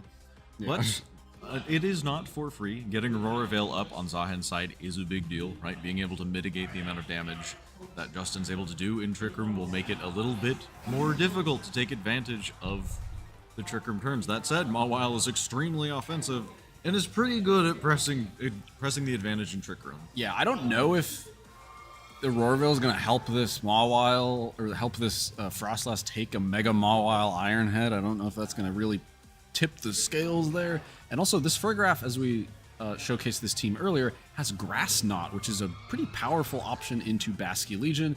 With the Aurora Veil, probably won't be able to pick up the KO from where it is now after that hefty amount of Wave Crash recoil. But certainly a better option to, you know, really put the hurt onto this Basculegion, to maybe put it in a range if, you know, there's another Wave Crash recoil chip damage that could potentially get picked up there. But Kingambit will certainly be able to take an Iron Head a whole lot better. Yeah, Kingambit definitely a pretty safe switch in here. Doesn't take a whole lot of damage from anything really that's currently on the field, and if Playrough does go into the Kingambit slot, you do run the small risk of accidentally activating that Defiant with a potential attack drop there. But nope, just Iron Head coming out and still doing a decent chunk of damage to Kingambit. That's a steel move in a Kingambit, pretty solid move. Through Aurora Veil. Through Aurora Veil, Mega Mawile is just really strong, This y'all. thing is ridiculous. And Basculegion protecting on the Grass Knot. This is me in real time, like, seeing Mega Mawile. Alex, this is crazy. This is so much It's been a hot minute since we've gotten to see Mega Mawile I just forgot do a lot of damage. This is why people were like, the Fairy Steel typing is insane. This thing does so much damage. This and Zacian, people were like, this typing is amazing. Even resisted doing a sizable amount, so, you know, what Playrough's going to do more than double that? That's quite a lot of damage where, you know, in the realm where a Helping Hand could potentially tip that over the scales here. So we'll have to see. There's just the Playrough, no Helping Hand. Kingambit gets brought below half from that Playrough through Aurora Veil. The Kowtow Cleave, the only option it can go for, is actually enough to just quickly remove this Farigiraf. So Farigiraf is slow, but not actually slower than this Kingambit, which is pretty crucial. Which means no Grass Knot comes out, just a Wave Crash intimidated into the Mega Mawile. Doesn't actually do more than half, thanks to Mawile's sizable defense stat. And now the closer for just inside, his own Basculegion coming out. But Trick Room is still up for 2 more turns, so Kingambit quite enjoying this position. If it gets the chance to go for another attack with a potential Playrough on the horizon. Yeah, and you might think, oh, Basculegion not really in a great spot here against Kingambit and Trick Room, but Justin's Basculegion is holding that Focus Sash, so we'll be able to take a Sucker Punch if it needs to. However, Sahen could follow that up, could double into that slot with an Aqua Jet and a Sucker Punch, and maybe get rid of Vascular Legion before it's able to do that much on this turn. Bring it down. And just get rid of the final, bring it down to the final Pokemon. But no, Player of just coming out, no priority at all, and King Gambit's gone. Yeah, maybe thinking, all right, well, Vascular Legion just double protects and I double it. It protects and I double into. That's pretty bad. But the Wave Crash does get the higher damage roll, picks up the KO onto Mawile. So that is Vascular Legion getting a lot more work done in this game than I think Sahan or Justin probably expected it to. The last respect, though, will be the final move that this Vascular Legion is able to stomach, as Sahan's Pokemon does get removed there, but with one more turn of Trick Room, whatever is in the back for Sahan could pretty comfortably go for a double protect. Everything on his team has protect, so we can just stall that one out and then make sure that Frostlass on its own with that super effective Shadow Ball, even if Garchomp wasn't here, will be enough to close out this game with the speed advantage not going to be in Justin's favor just after this final turn of Trick Room. Yeah, double protect should pretty much seal this in favor of Sahan, but nothing. No, that's just probably going to be it. Aurora Veil doing a good amount of work. I think like if Aurora Veil was not up, King Gambit's going to be much worse for wear after a couple attacks from that Mawile. Yeah, certainly puts it further down puts his health down quite a bit further. But if you see Justin taking a decent amount of time just to think about, how do I actually approach this game, and if I am thinking the King Gambit was kind of the big problem was it just took too many attacks to finally remove it, as Sahan goes through the pretty obvious double protect, final turn of Trick Room, Dragon Claw, Shadow Ball. That'll pretty close that out. But I think it's worth, as no doubt both players are thinking already, is what to do in Game 2 now that this Game 1 is all but over. Is how can Justin approach this moving forward? Where we also talked about the double ghost lead being great for fake out, which that's super cool. It also completely negates the final Gambit option from the Staraptor, so that feels like kind of can't come here. So that's an adjustment that really shouldn't be made, I don't think, for Justin's side, as the Shadow Ball bringing Vascular Legion down to Sash. Big critical hit. Yeah. Irrelevant. No, not super. I mean, if it didn't critical hit, maybe Justin could have gotten a sense of how offensive this Frostlass was, but without that, not the biggest deal in the world. So Vascular Legion will be KO'd here, and so we'll go into a Game 2. Justin, once again, tournament life on the line, needs to win this one to come back into this. So see how he wants to adjust. It's kind of tricky where, if Staraptor's not a Pokemon you bring, then do you bring Mawile and Ampharos? And do you bring Mawile and Ampharos and just only Mega Evolve one of them? Because then you're not Mega Evolving the other one, and it doesn't feel great. Mawile and Ampharos are not Pokemon you really want to have around in their base forms. I mean, I think base Ampharos is fine enough. There's no big fire damage you need workable, to. But I remember Justin did say sometimes it's worth not Mega Evolving Ampharos to keep the not to keep it not weak to ice. That's pretty meaningful in the case of Frostlass here, but you also can't Mega Evolve to suddenly resist water, so it's a little bit of a give and take there. But I think it might be something that Justin will be looking forward to, because he wouldn't need Mega Evolved Ampharos Thunderbolts. He just needs Ampharos Thunderbolts to KO the Vascular Legion after the chip damage there. So I think that's really the big difference maker, where the Vascular Legion at the end for Justin really didn't do a whole lot. I think he needs to get a little bit more value out of Trick Room before that can effectively close the game. And I don't know if I can see Staraptor really making any waves in this matchup, given how much hurdles it has to deal with. Yeah, I think the key thing here is that if Justin wants to set up Trick Room, he has to take a turn to do that. And if he does that, that makes it all but free for Sahan to set up Aurora Veil in response to better weather the storm, as you said, of Trick Room from the side of Justin. And it's difficult. I don't see that Justin really has a ton of damage, enough damage to push through the Aurora Veil in Trick Room. Doesn't have anything like Torkoal to just spam Eruption and throw out huge amounts of damage everywhere.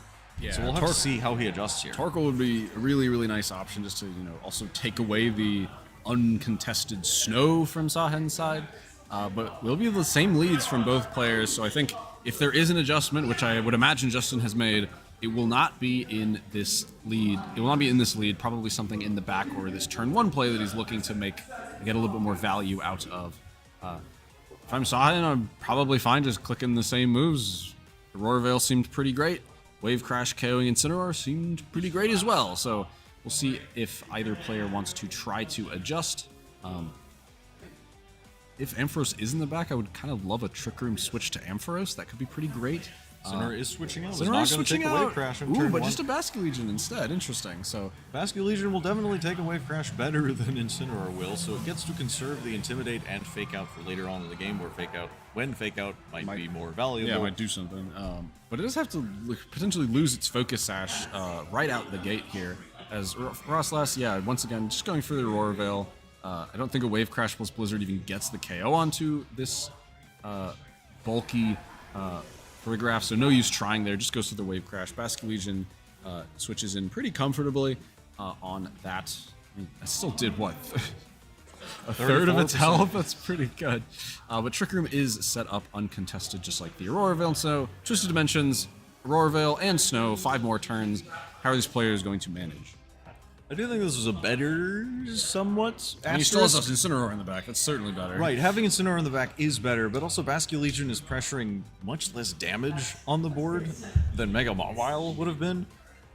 Right, if it was Mega Mawile on the field, it's threatening huge damage into Basket Legion. It's threatening probably a one-hit KO into Frostlass. Basket Legion, on Justin's side, probably not threatening a KO onto either slot.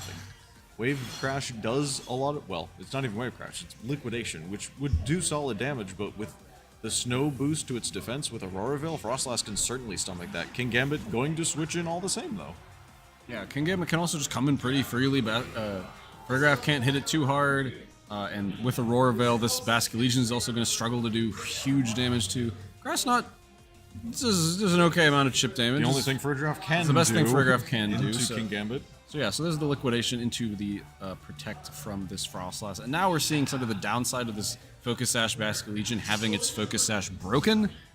It is just kind of victim to a Kowtow Cleave. Sucker Punch not needed. It is most certainly slower than this Focus Sash Basket Legion. So this looks like a really awkward spot now where Basket Legion probably just going to forfeit itself, maybe get an Aqua Jet on the way out, but it's not a whole lot it can do. This Choreograph also under threat from this Kowtow Cleave with black glasses. We saw the Choreograph is not actually slower than King Gambit, so yeah, just saying, well, this thing can't protect, the other one can, let me just hit the one that can't protect and get Armor Tail off the field.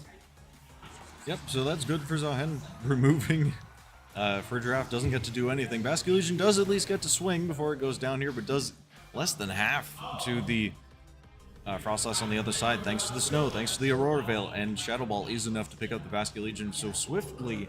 Zahen brings it down to a 4 versus 2 in his favor. We know Incineroar's in the back, so King Gambit's going to get an attack boost. This last Pokemon's got to be a doozy, and I'm not seeing a doozy that'll do enough. That'll like, quite do enough Yeah, here. Like, Mega Mawile is like really good. Maybe there's a way. Yeah, Mawile's going to have to do a lot of work this turn. Let's see. I really wish there was that Ampharos instead of maybe that Basket Legion. I think that would have been a much better adjustment. But I'm sure there's other complications that Justin's used this team more than I have, so I'm sure there's some reason for why that was a little bit less obvious, less of a great adjustment than I'm imagining right now. But here and now, Mawile is in a spot where it can do a lot of damage, and it's going to need to do quite a lot of damage. Incineroar also, there's 2 things that are weak to Flare Blitz in front of it, and so this is charcoal-boosted Flare Blitz, and it does resist, everything resists Sucker Punch or Dark types from King Gambit, so maybe Justin's okay with this positioning, saying, well, you have the Defiant boost, but I'm in a spot to take advantage of these turns of Trick Room. Yeah, no fake out, just a play rough coming out onto King Gambit. Does just a bit over half. Drops King Gambit's attack though, so it's going to boost King Gambit up to +2, which is unfortunate because now Kowtow is going to do even more damage and brings Mega Mawile under half, and that's really not good if you're Justin. That's absolutely not what you want to see. But the double up does pick up the KO onto King Gambit.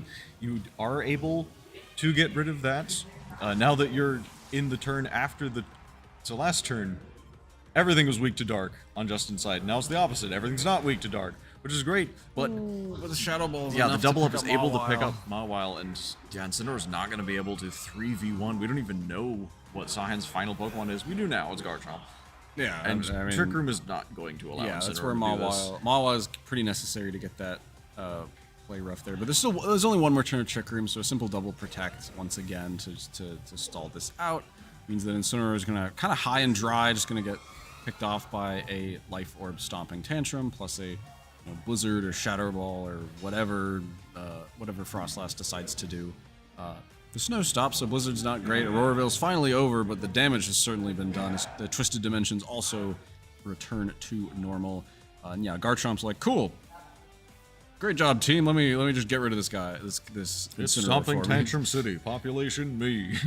Not without some little bit of Shadow Ball chip damage first. That's a reasonable amount of damage for a resisted Shadow Ball into an Incineroar. But the Stomping Tantrum should be all she wrote, and that is the KO onto Incineroar. And everyone's favorite Ampharos Enjoyer has been knocked out of the tournament for everyone's favorite King Gambit Enjoyer, Sahan. So I think a great game from Sahan, just a really great approach, saying, well, if you're going to take a passive turn to set up Trick Room, let me just set up Aurora Veil and then have enough bulk where it's just going to be really hard for you to work through this. Justin does still walk away with, I believe, top 4 in this tournament, so really impressive showcase from him with this team that I don't think most people expected. No, certainly not. But really showing how much damage, that, especially that Mega Mawile, every time it was doing damage, I was just very, very impressed by how much. Its power is huge. Its power is pretty huge. I would have loved to see how much the Ironhead actually did that Frostlass, right? If it was Ironhead, Frostlass, KO that, Flare Blitz into King Gambit, KO that, maybe there's something, but it's still the one more turn of Trick Room. Yeah. Sahan could just double protect, and then he's faster, and then, Yeah, as bad as the play rough, like, attack drop might have looked, I don't know if it ultimately mattered Yeah, I don't know. that much. With Garchomp being in the back, I don't know how you're going to deal with that, really. Yeah, I don't know. So we'll see. But that said, Sahin has yet more players to face against. I believe the next will be Andrew in the Gauntlet as we get towards our finals matchup. We are getting there. We're getting there. We're getting there. Double elimination tournaments take longer. This is why they don't usually do them for We're figuring it out. for official events. Just takes so much longer. But it means we get more exciting hype matchups as each player is sort of on the brink of elimination almost all the time, which really have to dig in their heels and see what they can do. But that being said, we'll be back in just the briefest of breaks. We'll be back with our next match, Sahan up against, I believe, Andrew, who we've not seen quite a bit. He's had a little bit of a break, see if he's still running hot, see how that matchup goes in just a little bit. So don't go anywhere, we'll be back in just a moment.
All right, we're in the game. We're back. It just started. It looks like. Why do they both have 0 your time? I don't know why, but Milotic clicked coil.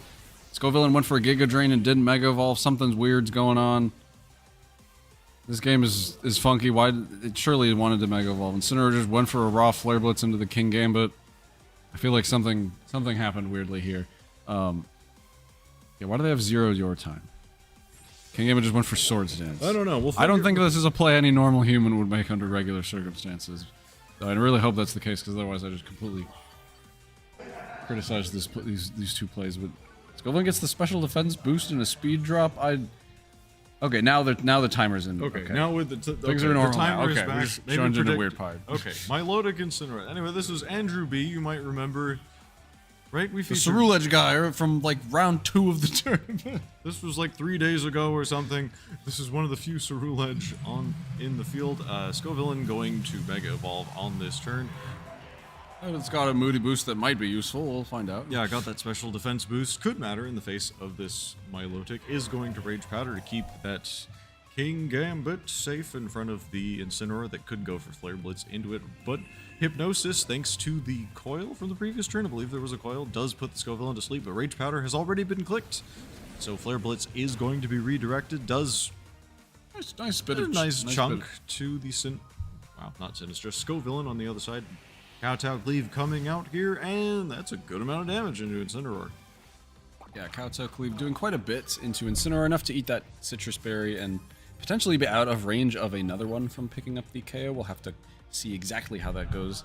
Milotic is also in a spot where maybe just go for another coil. Probably doesn't want to go for the Muddy Water in case the Crit Sucker Punch though, picking up Incineroar. Yes, critical Sucker Punch just KOs Incineroar immediately, which does. Yeah, Milotic does indeed go for a coil again. Doesn't want to get burned by Scovillain's Spicy Spray. That's what I wanted to say.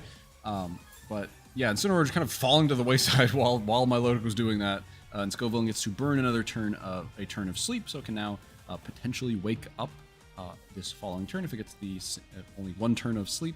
But now Incineroar gone, there's to be something that can maybe more easily deal with this King Gambit in the back, which Mawile could potentially do, or of course that Raichu. We had a Raichu Y on the stream way back when. Here's another one. Yeah, it was Andrews. But yeah, now Andrews Raichu Y is here. Does of course have Focus Blast, as many of them do, which of course is an existential threat to, of course, this King Gambit. Does not have a Chople Berry, so there's no chance of being able to survive that attack, especially after the chip damage is taken. And Raichu will be hitting the field now, so we might get to actually see a Mega Evolve. I don't think we did last time. It just got KO'd. I think that's right. Yeah, Mega Raichu I don't believe got to actually do anything previously, so does enter the field here. But even though Raichu and Milotic, neither of them are physical, neither of them really want to be burned either. Also, King Gambit is very threatening, does at least have 1 attack boost that we saw from the Intimidate. But Fake Out could buy a turn. Going to Fake Out the Scovillain, though. Oh, interesting. That is a way to dodge the Sucker Punch from King Gambit. By faking out the Scovillain, Raichu will eat the burn. Sucker Punch is going to fail thanks to the Fake Out coming out here.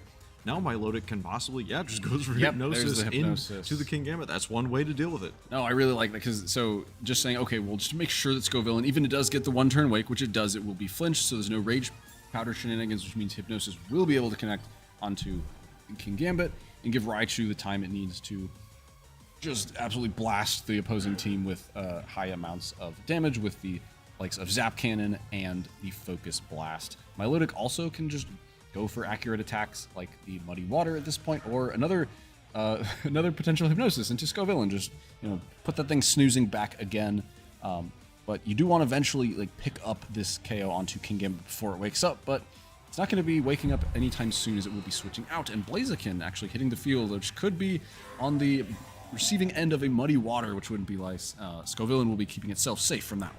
Or a Focus Blast, which we do see coming out here, going to do a ton of damage. Actually, Blaziken taking that relatively well, but won't take anything else well, given the special defense drop. Muddy Water going to come out here and should connect, right? Given the +2 from the coil. Absolutely. Yes, Muddy Water going to connect, and if anyone doubted that KOing Blaziken before the special defense drop, They're not going to doubt it after. Blaziken switches in, is the sacrificial chicken, as it were, and Milotic is just getting healthier and healthier. And we saw Milotic is faster than the Scovillain on the other side, so Hypnosis would go before Scovillain gets to potentially click a Giga Drain into that Milotic. So Milotic's sitting really pretty, to say nothing of the Mega Raichu that's threatening the other side. Yes, and Basculegion also a thing threatened very much by Mega Raichu. Why the Zap Cannon is enough to completely obliterate this poor fish. However, send it back to the grave. Scovillain still is here, and because of the speed interactions, Raichu would go first, which means it would get redirected by Scovillain's Rage Pattern, would not be able to effectively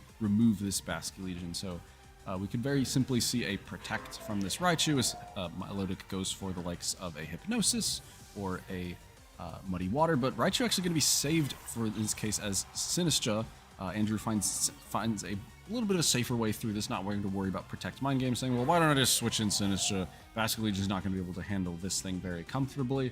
Last Respects through the Kasib Berry with only one stack is really not going to be that meaningful of damage, as Milotic shrugs it off well enough after all of these coils, and Hypnosis puts this Scovillain to sleep. So now we're in a spot where, okay, Basculegion is also weak to the Sinistra, so Sinistra can just start firing off Life Dews and Muddy Waters from this Milotic, and just sort of chip everything down now that Milotic is just an accurate sleep user. Yeah, Machigacha definitely threatening the Basculegion on the other side, and even though Raichu's gone, Basculegion's still feeling the need to protect here, but Sinistra, Scovillain, Hypnosis going into the Basculegion, going to fail because of the Protect. Machigacha also going to fail, is going to, if it hits the Scovillain, which it doesn't, that's honestly better. Would still not have done very much damage, but you would have gotten the burn on the Sinistra, which does matter, right? That's slow chip over time. This is a slower sort of game, but Milotic honestly is better still, that he didn't connect, that Machigacha didn't connect in Scovillain. You were like, it wasn't going to do much of anything anyway, so definitely you take that one. The Last Respects once again into Milotic doesn't do all that much, and here's the Hypnosis afterwards, picking up the sleep on to the Basculegion. Machigacha sure to come out again from this Sinistra. And yeah, really barely doing much to Scovillain, but doing quite a lot to the Basculegion. But so activating Spicy Spray kind of a lot more worth it when you're taking half of Basculegion's health bar at the same time. And Scovillain not getting the wake up on that turn, as Milotic just here to absorb these leftovers recovery while these Pokemon are snoozing. Yeah, Sinistra now pretty free to Rage Powder away a potential. Well, no, it doesn't even need to. Basculegion is asleep. Milotic has just fully taken control of this game. And Andrew's been so judicious about not getting Milotic burned. And Milotic actually leaving the field. That's very surprising to me, giving up the 2 coil boosts. And Raichu coming in its place. Okay, Basculegion going to stay asleep. Another Machigacha going to come out here. It might be a roll to pick up the Basculegion, but it does pick up the Basculegion.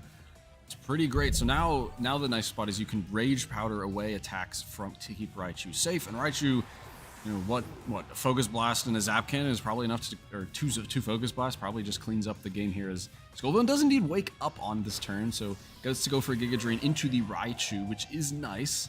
That does some nice chip damage, heals it up, so maybe the Scovillain's outside of range. With the burn damage as well. Yeah, this is...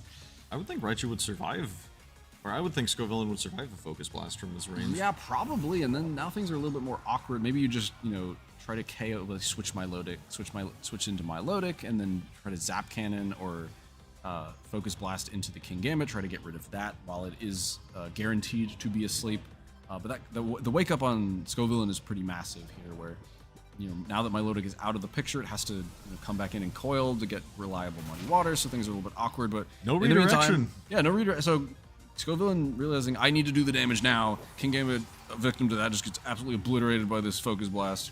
Life Dew is a nice option though to help heal up this Sinistra as well as the Raichu. Heals it up a little bit, so maybe it can survive a Giga Drain, but no, just a Flamethrower into the Sinistra survives that as well with the Life Dew. So at this point, Scovillain has a lot of work to do, and it can maybe get there, but this Raichu is going to be harder to break after another Life Dew as well. Yeah, I don't know. I don't really think Scovillain can do it, quite frankly. I don't know. Let's see. How much does this Focus Blast do? Not a KO. That's okay. That was a that was a critical hit. Okay, that's important. Okay. Machagacha gonna come out and single target. This should pick up Scoville. Nope, just nope, barely 1% not. left. The Scovillain with a dream. Sinistro Is will Giga heal a Drain little gonna bit. come out here? If it does, okay, does come out. Barely doesn't pick up Raichu, but the burn should. Maybe, just maybe. It looks like Raichu's just in range. It does take it out, so now it is, can Milotic connect a Muddy Water? It really needs to do that, because if it misses, Giga Drain heals it up, heals Scovillain up enough where things are getting really, really awkward now. Yeah, I'm not quite sure why Milotic left the field. Yeah, I think the Milotic previously. switch I think was it a was little bit in a really hasty. great spot. It had all those boosts up. And by leaving the field, it forfeits all of those. Hypnosis is down to its base accuracy, which is 60, which is not great. So if you do want to go for that, that's not great. Muddy Water should just end the game, but it's also not perfectly accurate anymore. Milotic just needs to click Muddy. Like, the only option is click Muddy Water and you connect. If it misses, well, there's nothing else to really do at that point. Andrew's kind of built this grave. He has to lie in it whether Muddy Water connects or not. But yeah, the Milotic switch, I like the idea, but this coil is really not going to work here. Maybe if you life do, and maybe there's a better way, but I don't know. Milotic has a whole lot of special bulk. It does have a lot of special bulk. Could survive, but every Giga Drain Yeah, that Scovillain gets off is more recovery for it, and that's a lot of damage. And Milotic has a good amount of HP, so Scovillain's going to heal up a good amount. It's back over 50 now. Scovillain might just take this game, and every single turn, by the by, Sinistro is dying. Sinistra's just getting cooked even more. It's heat proof. It's not heat proof. It's fine. It's not heat proof, but Life could be. Life Dew does keep it around. Yeah, Life Dew is Machagacha's nice. doing next to nothing to Scovillain. We saw it not even do 6%. Yeah, it did 4%. Which is why this game is still going. So yeah, okay, at this point, do you Hypnosis? Do you Coil? I mean, Hypnosis isn't. This is so awkward. Just be the accuracy game. Like if Milotic had not switched out, you wouldn't need to Coil. You could just click Hypnosis. The game would be toast there. But And Muddy Water might not even be enough to pick up this Scovillain at this point. no, I think it needs to be 2 Muddy Waters in this case. Do you gamble with the Hypnosis? Try to get that. That's 80% accurate after a single Coil accuracy boost. So, yeah, Andrew. Yeah, I think I see where he was going for, switching out the Milotic, try to sort of accelerate the pace of the game. Like, I can end this possibly right now if I get Raichu in in good position. But I think and very nearly did it. Yeah, but Scovillain woke up, got that 1-turn wake, and then suddenly that position gets kind of erodes in front of you. Milotic does connect the Hypnosis though from 80% accuracy, so we'll put that to sleep. Scovillain takes his guaranteed turn of sleep right now. Sinistra is just probably gonna be clicking that Life Dew button until the end of time. No real reason not to. There's nothing you can Rage Powder away from. So Milotic healing up with that, as well as the leftovers, which is adding up. But Scovillain can get the 1-turn wake again, 1 in 3 chance. Rage Powder or Giga Drain can do a lot, but I think it just needs to be. You need 2 Muddy Waters. And Muddy Water can still miss at this point. So if you're Andrew, do you think, okay, I need to go for a second?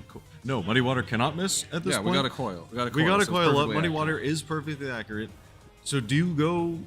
I don't see why you don't go for that now. No, I think you certainly have to go for. It's time for damage. You need to start. Milotic clicking is Muddy finally Water. going to get You need burned, to get burned. You need to get after burned. 30 turns in this game. Yeah, Milotic is like, please don't burn me, please don't burn me. But at this point, Milotic needs to sort of suck up the burn and just get rid of the Scovillain, because a burn Milotic can still win the game, and non-burn Milotic I don't think ever actually wins the game, because it just gets. No, you Giga need to Drained. attack You need to Scovillain KO at some point to be able to KO Right, it. 'cause Sinistra sure ain't doing it. Like what? No, Machagacha's bouncing off of this angry pepper plant thing. Yeah, Machagacha is extremely The mostly matcha, ineffective. the matcha, in fact, is never going to gotcha when it comes to Scovillain, who quad resists grass. And you can see both players really thinking about this. I don't think it'll come down to it, but Andrew's way lower on your time than Sahen. 2 minutes 44 seconds versus 4 minutes and 14 seconds. Probably won't matter. How much does this first Muddy Water do? Let's see. Oh, that is negligible that's damage. The right. special defense boost Ooh, from but before, an but an accuracy drop. Oh my god. Okay. This is going to be. This is going to be an odyssey. Does Scovillain get the 1-turn wake? We'll have to see after this. Machagacha does the tiniest amount of chip damage imaginable. There we go. Okay, the smallest Healing amount up of a tiny healing amount. imaginable. Scovillain does not wake up, so we'll wake up on this following turn. But it's had its accuracy lowered now, so Giga Drain can miss. So here's the weird thing. Do you double, if you're Andrew, do you double protect? on Scovillain's Wake Up, and then go for the another 80% accurate Hypnosis to put it to sleep again, and like slowly dole this out. But every time there's the chance that the Andrew gets is the one also turn wakes. Also just says, all right, let's just go for the Muddy Water. Let's get the KO. Andrew is now under 2 minutes of your time as well. A second accuracy drop, which Okay. again does matter. If Giga Drain misses, that's a huge deal. Yeah, Raichu is gone, so there's no Snow Guard to worry about. Like, stopping this accuracy Scovillain at drop. 9%. Scovillain's HP bar has gone up and down like a seesaw this whole game, but it's actually Flamethrower. But it's Flamethrower. Okay, then another Muddy Water should be able to clean it up from here, but yeah, maybe expecting Milotic to protect on that turn on the guarantee Wake Up, and then so saying, all right, well, it's less likely your Sinistra's going to protect. Let me just KO that, get rid of the source of life due recovery. So I see where Sahan was going with that. Kind of a call about what you think the Milotic's going to go for. Sahan going to protect because this game hasn't been long enough. No, I'm just kidding. He's just thinking about game 2. Because Get more burn damage. Yeah, get more burn damage. I mean, it's not really it's because leftovers. Leftovers is going to count. He's taking the time to think about game 2 because given how long this seems like a complicated matchup. Yeah, this was a protracted end game, but I think the early game was certainly a spot where Sahan could be thinking about, all right, well, how do I better approach this? Because the Raichu became pretty quickly problematic. He had to sacrifice the Blaziken in the front of Milotic. Like, the Milotic is the big problem, right? If you just give it too many turns, which Sahan wasn't able to stop, those coils become quickly very problematic, and Hypnosis can just put everything to sleep. To his credit, Sahan did a great job of making sure that Scovillain was a massive problem. Huge pain. Huge pain in the butt for Very Andrew nearly turned that whole game around by itself. for Andrew to deal with. And so I think both players are thinking, okay, if I just get rid of this one Pokemon, my life will be so much easier in this game. Let's see how we can deal with this. Yeah, really curious to see how these players, what were even the leads? Like, Blaziken didn't even do anything from side, just came in and immediately got KO'd. Well, we came into like the beginning of turn 1. Oh, so I think it was just Scoville and King Gambit. Like, Scoville was on the turn the entire game. Yeah, the special defense boost it got from the very beginning of the game stuck around until the very end of the game. I wonder if we are going to see Ceruledge, possibly, from Andrew's side. Ceruledge is pretty darn good into Scovillain, and given how annoying Scovillain was in that previous game, I would certainly be looking at Ceruledge thinking, okay, can I make this work? Ceruledge with double Fake Out and support from Sinistra can definitely Put in the work. Yeah, put in the work, put a dent in Sahan's side. I think probably what Andrew was maybe a little reticent about was the Life Orb Garchomp. That certainly makes That's always a Ceruledge's problem, yeah. life a little bit harder. But certainly an option you could go for. Milotic, of course, can handle the Garchomp pretty effectively with likes of Coils and Muddy Waters and Hypnosis. No Ice move, but that's not the biggest problem. To see as these players get into, and they're having a little bit of some connection issues that we're currently trying to iron out. People are entering rooms, leaving rooms, Leaving, doing what they can. Bezod is still in this room for some reason. I don't know why, but well, The goat never leaves. I guess not. We can kick people from the room if we really need to. If we really need to, but we have enough space. We're an inclusive space here in NorCal. Yeah, exactly. Unless there's not enough space, and then we will kick people if we need to. We do what we must, but not All right. not unless we must. All right, let's see there. It looks like they are jumping into team preview right now. Thank you, Pokemon Champions. Thank you, Pokemon. I mean, We're good. It's definitely better. It's definitely better, and I appreciate the spectator mode for sure. It's extremely nice to have. Yes, but as we jump into team preview now, yeah, I wonder if Ceruledge will be the adjustment. We saw Incineroar kind of didn't play a huge role in that game. Just kind of That's not true. It gave King Gambit an attack boost, and that was very important. I don't know how massive that was in the grand scheme. It of sure things. didn't help. It did. I don't know. I feel like Ceruledge is certainly an option.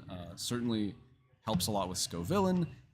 Blaziken also really doesn't like seeing that. With the Colbur Berry, Ceruledge can take at least one dark type attack from King Gambit pretty comfortably. Get up a bulk up, take that attack a little bit better, maybe redirect with Sinistra, maybe and then you start healing that off with Bitter Blades. Like, there's certainly an avenue for Ceruledge to have to make its mark in this game. It's just really contingent on whether Garchomp comes. If Garchomp comes, it's significantly harder to do that, especially because Garchomp kind of outspeeds everything on Andrew's team except Raichu, which you can focus blast it, but that never feels like the best thing to be doing. Well, there's also a Mega Mawile on the side of Andrew, right? Which threatens Garchomp existentially with a Play Rough, and with Sinistcha to redirect the potential Stomping Tantrum from the Garchomp, that could be pretty good, but we're not going to see either of them on lead. Right? Okay. Andrew's going to lead the Milotic and the Ceruledge, and Sahin leading the Blaziken outright and the Scovillain, and Ceruledge looks at this board is saying amazing. this is incredible. I could not have asked for a better lead from you. Thank you so much, Sahin. The freest bulk up I've ever seen in my life. Blaziken can click Rock Tomb into Ceruledge, and that is literally all it can do. That's about it.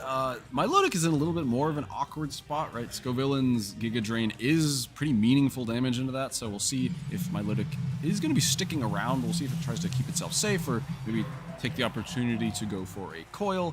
But Ceruledge is just in an immaculate position right out the gate. Yeah, no switches on this turn. We do see the Rock Tomb come out, and that's meaningful damage into Ceruledge, a solid chunk.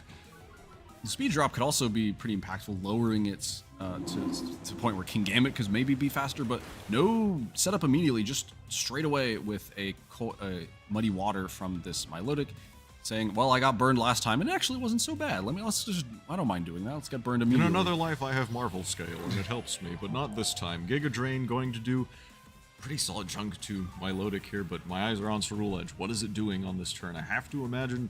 Yep, there's the bulk up. +1 attack, +1 defense.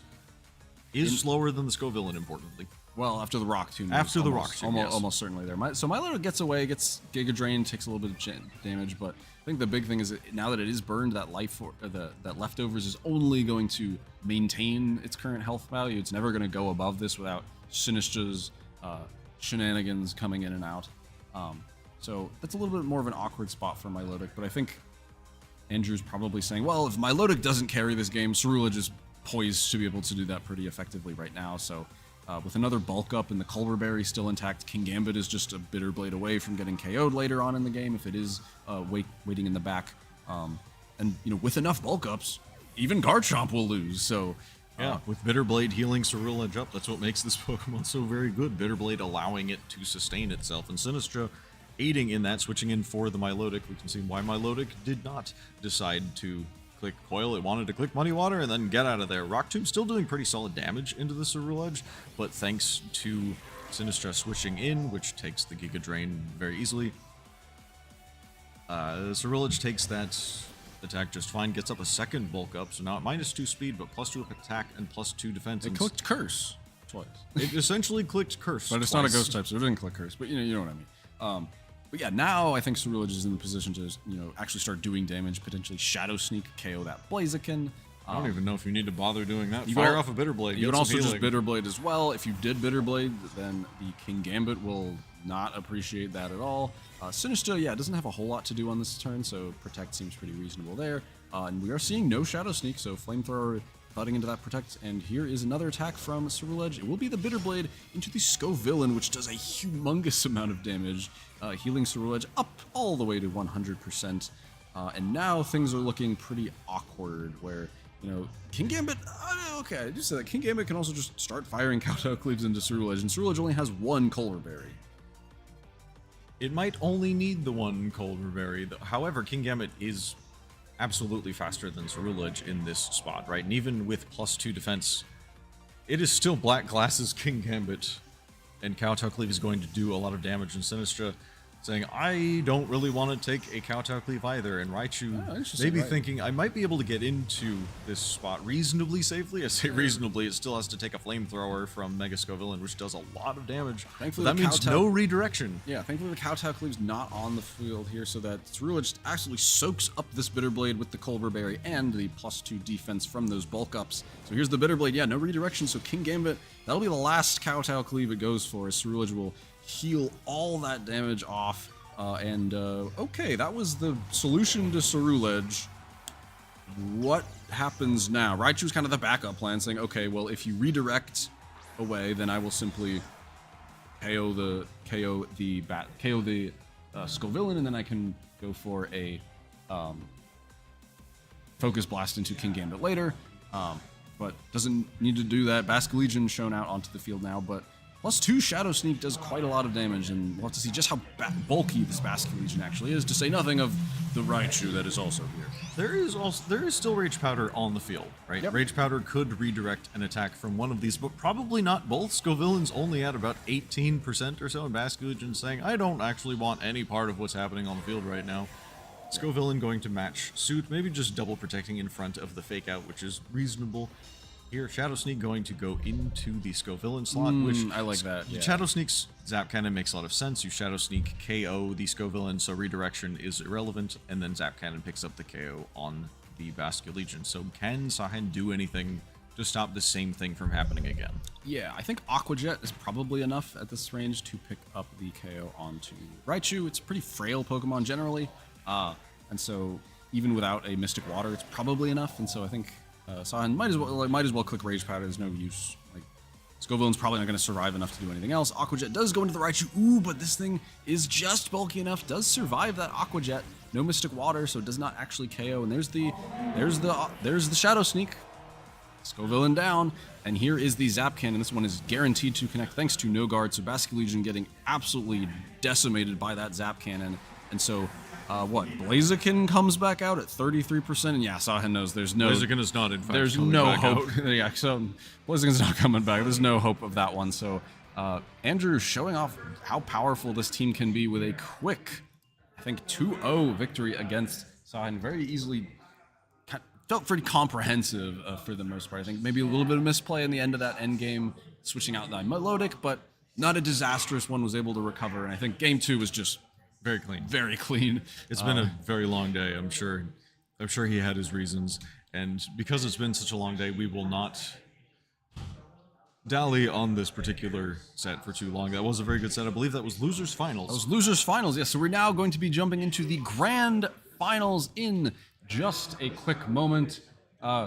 Ruija has been waiting so patiently for like 5 hours or whatever to get to finally play another game. And Andrew will be his opponent in this Grand Finals to see who's actually going to take it out of our players invited here to this Bay Area Invitational. So we will be going to the briefest of breaks. We've been saying that a lot lately. Brief break. But now this is going to be really quick because we have one more game potentially. It's going to be brief.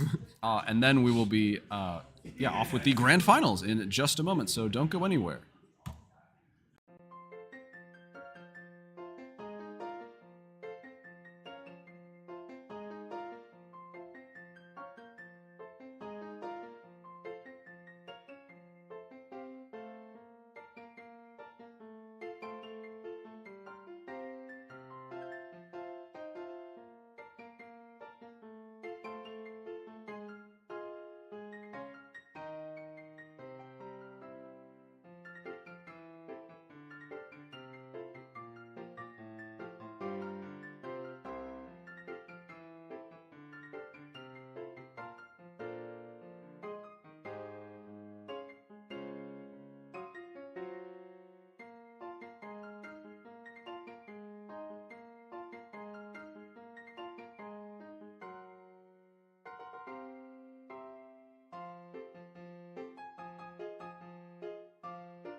Hello, everybody. We meant it. The break was brief. We're back. We are back. The San Francisco Invitational. This is the grand finals. This is the last set that we will be playing. Unless there's a bracket reset, we'll get to that later. We'll see what happens. Then there might be a second set, but we'll get.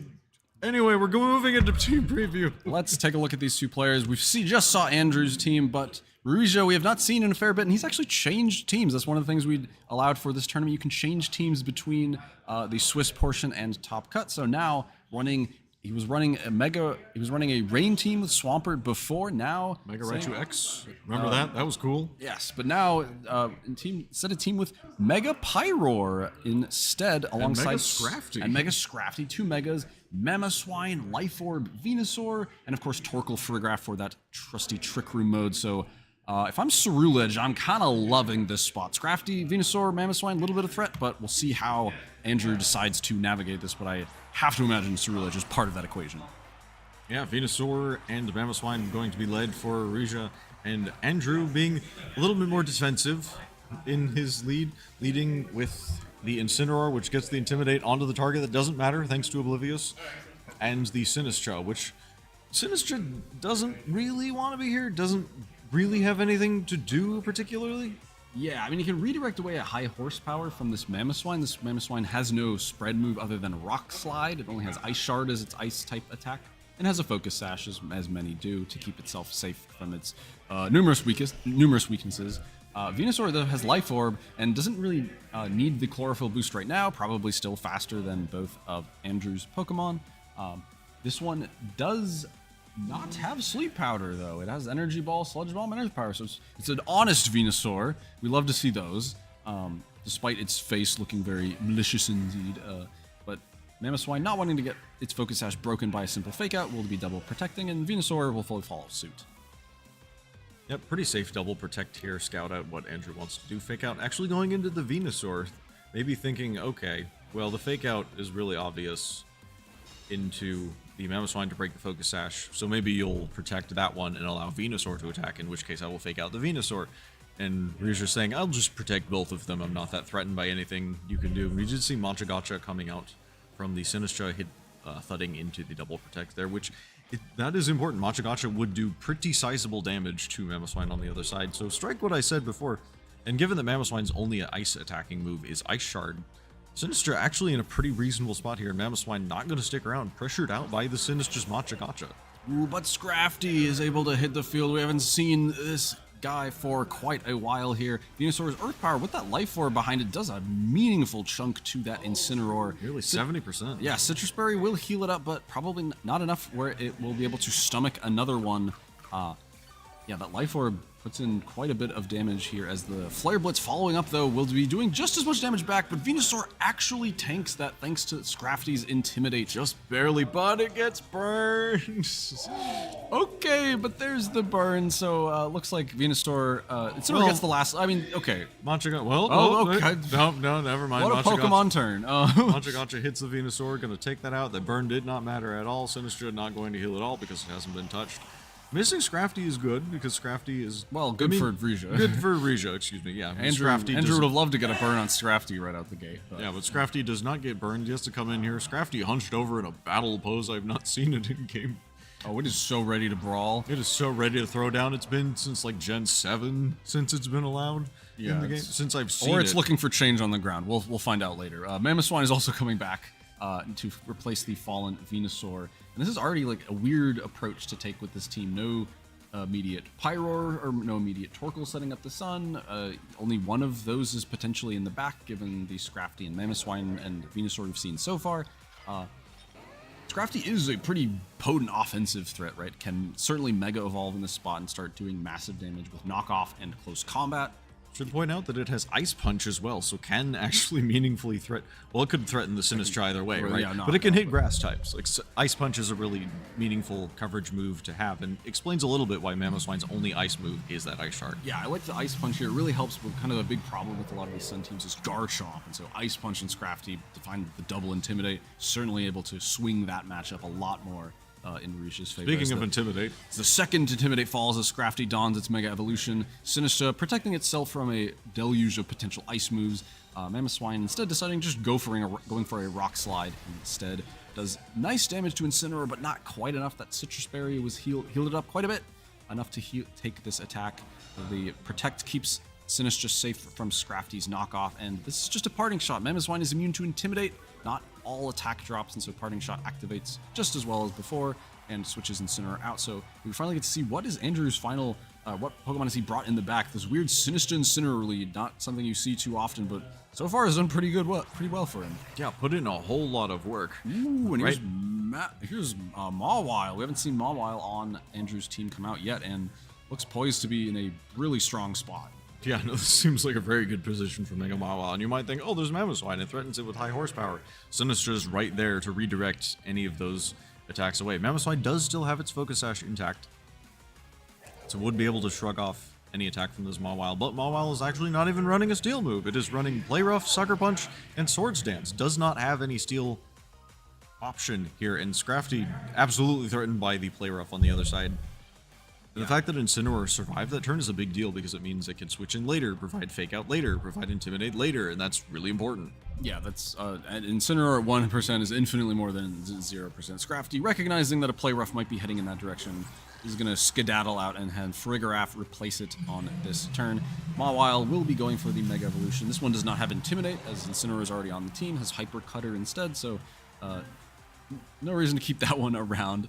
So it does go for the Mega Evolution. Mamoswine just doing what it can with Rock Slide, such as this format here. We'll see if it gets a flinch on either of these two Pokemon. No flinch on the Sinistcha, so Machagacha will connect. That's a massive amount of damage to Mamoswine.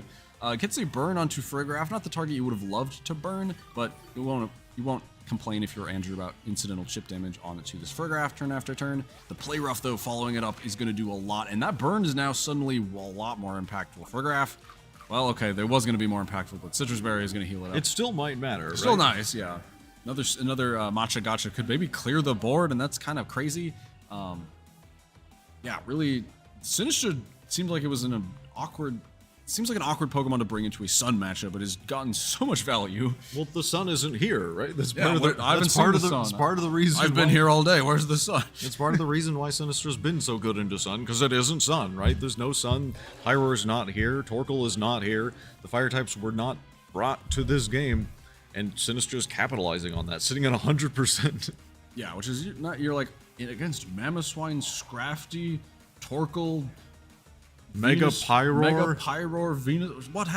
Why is Sinistcha running over this game? It's like, well, I don't see the fire types. Do you see the fire type? None of this. Mamoswine's clicking Rock Slide for It's Arceus' sake. It's trying. It's like, well, that makes sense. Like, Ice Shard is just really not going to do the damage. It needs to get a flinch. Does not on this turn. So Machagacha doesn't quite pick up the double KO, but if Andrew was really trying to squeeze the life out of Rija, go for a Swords Dance on this turn and really make things awkward. Really for him, drive the screw in there. Yeah, the burn's going to KO Farigiraf anyway. The Psychic on the way out will be doing a nice bit of chip onto Sinistcha, but yeah, just going, all right, let me just get this KO. Play Rough into that slot, and so Scrafty, I'm curious to see exactly how much this close combat from Scrafty will be able to do to the Mega Mawile. I imagine it's going to be pretty nice. This Intimidate also appreciated, but certainly not going to be enough to help against a Mega Mawile Play Rough into Scrafty. To say nothing of the rest of Andrew's team, yeah, and recognizing the Mega Scrafty is not going to be able to 4v1 when one of them is a Mawile and it has redirection support. You'd need Play Rough to miss forever, which is theoretically possible, but again, there is an entire rest. There's the rest of Andrew's team to deal with, and we saw Sinistcha put in so much work in that game. It didn't click Rage Powder, I think, a single time, and yet dissuaded Mamoswine from ever going for high horsepower. Yeah, Mamoswine felt the need to just click Rock Slide over and over again because it thought, oh, surely this turn Rage Powder comes out. Well, I mean, it's like weighted even more in Sinistcha's favor. Right? At any point, the partner can protect, and Sinistcha can click Machagacha, and Mamoswine loses 75% of its health. Right? Like, that's pretty disastrous as well. So there's just too many options for Mamoswine to try to cover without getting fortunate Rock Slide flinches. And so I think going for that was a smart play from Rija's angle, realizing, all right, this is really not great. But it just wasn't. He wasn't making much progress with the Rock Slides. Right? No, he needed to. It get may like have been flinches safer, but if you're not advancing, if you're not advancing the board state in your favor, is being safe worth it? No, at this point, yeah, didn't advance things. You need to get a lot more flinches and get more fortunate in that regard. But now's the question of, all right, does Rouge break out the actual sun mode this time? Yeah, but we'll see if he breaks out the actual sun mode this time, because Andrew just felt like he had so much control over that game, and so I think the Life Orb Venusaur did good damage, but just really didn't. It wasn't able to stick around for long enough to press. He didn't get advantage. a KO. Rouge failed to get a KO, and I think Pyroar might help getting a KO. But I think Rouge thinking differently, deciding to once again go with the Scrafty, and this time not Mamoswine alongside Venusaur's Scrafty Venusaur. So Intimidate's being traded between these two Dark type Fake Out Intimidate folks, as Venusaur alongside their Grass type partners with decidedly different tact between the Life Orb Venusaur and the Kasiba Berry Sinistra. Yeah, very different as far as functionality goes. Incineroar's Intimidate does go first, meaning that it is faster than the Scrafty on the other side. However, Scrafty, if it elects to Mega Evolve on this turn, will probably be faster than the Incineroar because it does gain speed upon Mega Evolving. Yeah, but if it Mega Evolves, that means Pyroar is probably not in the back. Granted, we didn't see the final Pokemon Andrew had in Game 1. It could very well have been Cerule Edge to handle a potential Sun mode, and Andrew just never needed to bring it in. Sinistra going to leave the field immediately in place of Milotic. Ooh, Milotic. So maybe there's something is potentially different. Maybe there's no Milotic, or maybe there's no, there's a Milotic. Maybe there's no Mawile or something. But the Fake Out goes into the Venusaur's close combat, goes into Incineroar. No Mega from the Scrafty, interestingly enough. Scrafty gets a hefty amount more attack when it Mega Evolves, so the decision to not Mega Evolve, in this case, if I was Andrew, probably keys to me, okay, maybe Pyroar is in the back. Maybe Pyroar is in the back. Or possibly Rija just wants to save that double Intimidate for a later turn, thinking, okay, close combat's probably not going to pick up Incineroar at -1 anyway. Let's just get some chip damage down. Or potentially thinking, well, if I Mega Evolve, then Andrew can switch in Milotic, get a competitive boost, and that could be awkward as well. Also very true. Which Andrew did kind of fish for that, saying, okay, if you do Mega Evolve, you're going to give me a lot of it. You're going to give me a competitive boost, and that's going to be something you're going to have to deal with, which I think, you know, Life Orb, Energy Ball, Venusaur can deal with that reasonably well. So I like this. This is certainly going better for Rija. He's already forced the Sinistra, which was the sort of plague for him last time, off the field. And Venusaur, interestingly, keeping itself safe with a Protect on this turn, giving Milotic free reign to go for a Coil. Yeah, Milotic not really threatened by anything that isn't named Venusaur on the field, so Flare Blitz going into the Venusaur Protect, not going to hit, of course, knockoff from Scrafty, going to get rid of the leftovers on Milotic. That's great, but how are you going to deal with this Milotic, which could safely protect and allow Incineroar to Flare Blitz on this following turn? Yeah, we'll see. I think we saw the Flare Blitz not do quite enough to Venusaur last time after some Life Orb recoil. But it was really close. It was very close, so, you know, might be a different damage roll or something. And so we'll have to see if Venusaur also taking a little bit more damage. So we'll have to see, but I don't think Venusaur is immediately threatened by an Incineroar Flare Blitz. It certainly prevents it from sticking around on the field all that long. And yeah, Scrafty not Mega Evolving is still a curious decision, but deciding to keep it in, bring it back in favor of this Mamoswine, which, you know, could have come in on a Muddy Water, but not going to be the case this time. Milotic will keep itself safe from this Energy Ball that will come out from the Venusaur. So that's Incineroar once again saying, all right, you're going to have to switch out Protect eventually, and I will get this Flare Blitz onto this slot. And so Venusaur takes a massive amount, but that Intimidate from Scrafty on turn 1, definitely keeping that Venusaur around. But it's at 9%. That is one more attack left. Yeah, the Venusaur only gets to do one more thing in this game if it gets to do something else at all, which I assume it would, right? Because it's faster than both Milotic and the Mamoswine on the other side of the field. So only one. Well, Milotic actually switching out. Yeah, Sinistra coming back in here, providing some healing to the Incineroar, which Incineroar is pretty important here. We've seen it do a whole lot of work. High horsepower coming out from my Mamoswine finally, but it is into the Sinistra that just switched in without clicking. It's actually a double up. Okay, interesting. Double up, and so Sinistra comes in. Does take quite a bit from this Energy Ball. Was that a critical hit? Yes, it was. Big critical hit on the Energy Ball, actually. Bringing quite a lot, but Sinistra down switches in and gets a KO. Yeah, Sinistra switches in, gets a KO. High horsepower, finally. Mamoswine finally clicks high horsepower. And it's into Sinistra on the switch. And immediately not loving this spot. Yeah, and then a parting shot goes into Mamoswine. Mamoswine says, Man, I'm punished just for existing on the field. I just wanted. I just want to click high horsepower and have it be super effective. Can I just see that just this once? No. And Sinistra says, no, actually, you cannot. So Incineroar leaves, Milotic comes back in, and now as Scrafty comes back in, it has to give Milotic the competitive boost. Yeah, and there's no Pyro. There's still no Sun from Rija here. The Frigoraph chosen once again, just so terrified of the Sun match, of the Sun mode into the Ceruledge because of its Flash Fire. Pyroar has only fire moves. Torkoal has only fire moves. Mega Pyroar does have Yawn, could put Ceruledge to sleep, but then you have to deal with it eventually. Only fire attacks. Right.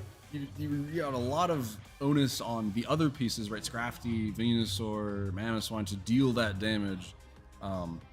Just really, really tricky to navigate. So Mamoswine is finally going to go for the Ice Shard, but we see doesn't even after the Parting Shot pick up the KO onto the Sinistcha. Milotic has said, "All right, well I coiled again. Let me get that defense back. Let me get that accuracy back. Also the attack, but not that it's super relevant." And Sinistra's so much damage. That's so much damage. Sinistra now healing back up to over half with the healing from both High Matcha health Gotcha hits. targets. Yeah, both high health targets. Thunderbolt comes out into Milotic. That's going to do sizable damage, but Rija needs to make more progress than this. Yeah, it's really, really not like this. Milotic is going to be hard to get rid of. Sinistra is out of range of anything Mamoswine can do. Mamoswine might be clicking the Panic Rock Slide button, I think, at this point, because things are not nearly going as well, or going well enough for Mamoswine to feel like it needs to do anything else. So yeah, here is just the Panic Rock Slide. Rage Powder keeps the Milotic at least safe from a flinch, as Milotic does flinch, and Frigoraph instead goes for Psychic this time. I like that, trying to chip away at this Sinistcha, where now you can go for a Thunderbolt into Milotic and an Ice Shard into Sinistcha, which could be very easily thwarted by the likes of a Incineroar switch in. Yeah, Incineroar is still in the back, could come in relatively freely unless you are able to call that on high horsepower on the switcher, and even then, Mamoswine is at -1, probably would not KO the Incineroar. If it does do that, Incineroar does switch in for the Sinistra here, because Andrew says, I don't really need to risk it. Right, at this point, Intimidate doesn't affect Mamoswine, but that's probably okay, depending on what happens. Milotic just going to protect, saying, I'm not going to risk taking a Thunderbolt on this turn. Yeah, protect, switch into Incineroar, get some fake out pressure on the following turn. Well, it would have been if it wasn't for that Frigoraph. So the Ice Shard and Thunderbolt does come out as kind of was sort of the most obvious play for Rija to go for. And yeah, Andrew kind of capitalizing on that pretty effectively at this point. Thunderbolt might not be enough for this Milotic to pick to KO this Milotic. The leftovers have been gone, so Milotic's health is kind of limited. But it would be only as limited as Sinistcha will allow it to be, as it quickly gains another 25% thanks to Hospitality. High horsepower though, doubling up, chipping this Milotic down even more. It's the Thunderbolt follow after that. We'll see the Muddy Water does connect, so Mamoswine is removed, and Frigoraph takes a nice chunk of damage from that Muddy Water. Let's see if there's an accuracy drop. Yep, there is. So Frigorap's really not loving its spot. Does connect the Thunderbolt. Thunderbolt is enough to pick up the Milotic. That's a really big deal, because now when Scrafty, critical hit, that might have mattered a whole lot actually. Now Scrafty can come in and doesn't have to worry about activating competitive on the Milotic, and can freely Mega Evolve to get those bonus stats and get another Intimidate, bringing Incineroar, should it choose to come back in here, down to -2 immediately. But again, Andrew can pivot out if he wants to, right? He still has a fourth Pokemon that we haven't seen yet. Yes, and I think whether it is Ceruledge or it is Mawile is going to be pretty big. I imagine it's not Raichu, just based on the matchup. But the team that has nothing weak to Electric, probably not the key target for Zap Cannons or anything. But well, Focus Blast looks pretty good into Scrafty, Mamoswine, Pyroar. That's but true. Anyway, fair enough. Fair point. But I don't know. Like, seems a little frail to deal with when these other options seem a little bit better. But Scrafty with its Fake Out will go before the Incineroar, and Incineroar will... Well, for a Giraffe. Oh yeah, for a Giraffe can't go for to Fake Out. So Sinistcha doing its favorite thing, going for Life Dew, which we've seen Andrew get a lot of value out of Life Dew over the course of this tournament. There's the Psychic though, but it misses into the Sinistcha, so that means Sinistcha can just go for another Life Dew and suddenly be out of range of this Frigoraph Psychic. That Muddy Water, such a devilish move sometimes. Yeah, Milotic putting in work from the Pokeball, as it were. preventing Sinistra from having to take that attack, and Scrafty may be thinking, okay, I've run out of time. I need to Mega Evolve immediately. Oh, I love the little Cracks its neck. Yeah, that's like a nice that. animation. I could do some of that with my neck right now. Posture could be better. Getting that Intimidate onto the Incineroar, which does matter, right? As Furdraft protects here. Knockoff going to pick up the Sinistra, but whether it is Mawile or Ceruledge, I don't know how much it matters, especially with the parting shot now going off. The parting shot means that the Scrafty is, what is it? It was at -1 before, now it's at -2, and it will very quickly be at -3. So even if it is Ceruledge, which it is Ceruledge, so Mawile is not, no Mega was brought to this game. Going to be hard pressed to, quickly remove this Scrafty. At the same time, does it need to? it doesn't. Like a bitter, a bulk up's looking pretty appealing. Like Furgraph, you can just kind of ignore at this point, and just focus all your attention, if you are Andrew, on this Scrafty that cannot protect. Yeah, you can go for bulk up. I'm not sure if you even need to. You might not need to.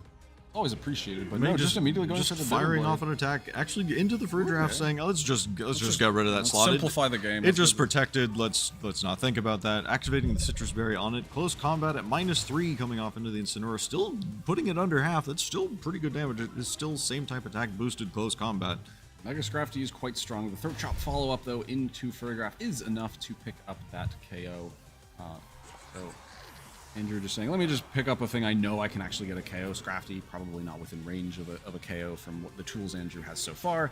So now it is Mega Scrafty's got quite a lot of work to do, and Risha is does not think he has the tools in the tool belt to do so. So that is going to be the game. Andrew taking a 2-0 victory over the tournament, the winner's bracket side player, Risha. So we've got a bracket reset. I hope you liked that set, because we're gonna do it again. Yeah, so we're gonna see. Does Risha bring Sun this time? Does Andrew drop Ceruledge? Did he do it before? For some is Mawile reason. gonna come? I don't like. We'll have to see. There are adjustments to be made here. There's certainly adjustments to be made from both sides. Yeah, Andrew from the losers bracket might be coming back, making this tournament last longer. To be, but quite frank, I'm not going to complain about Ceruledge, Raichu, Mawile potentially winning this. But Pyro is also cool. No, these are cool teams to have in really finals. Cool. What Charizard? Who? Garchomp? Who? Garchomp isn't even here. How happened to Garchomp? I thought he was everywhere. Garchomp was everywhere. Not anymore. All right, so we are into the bracket reset.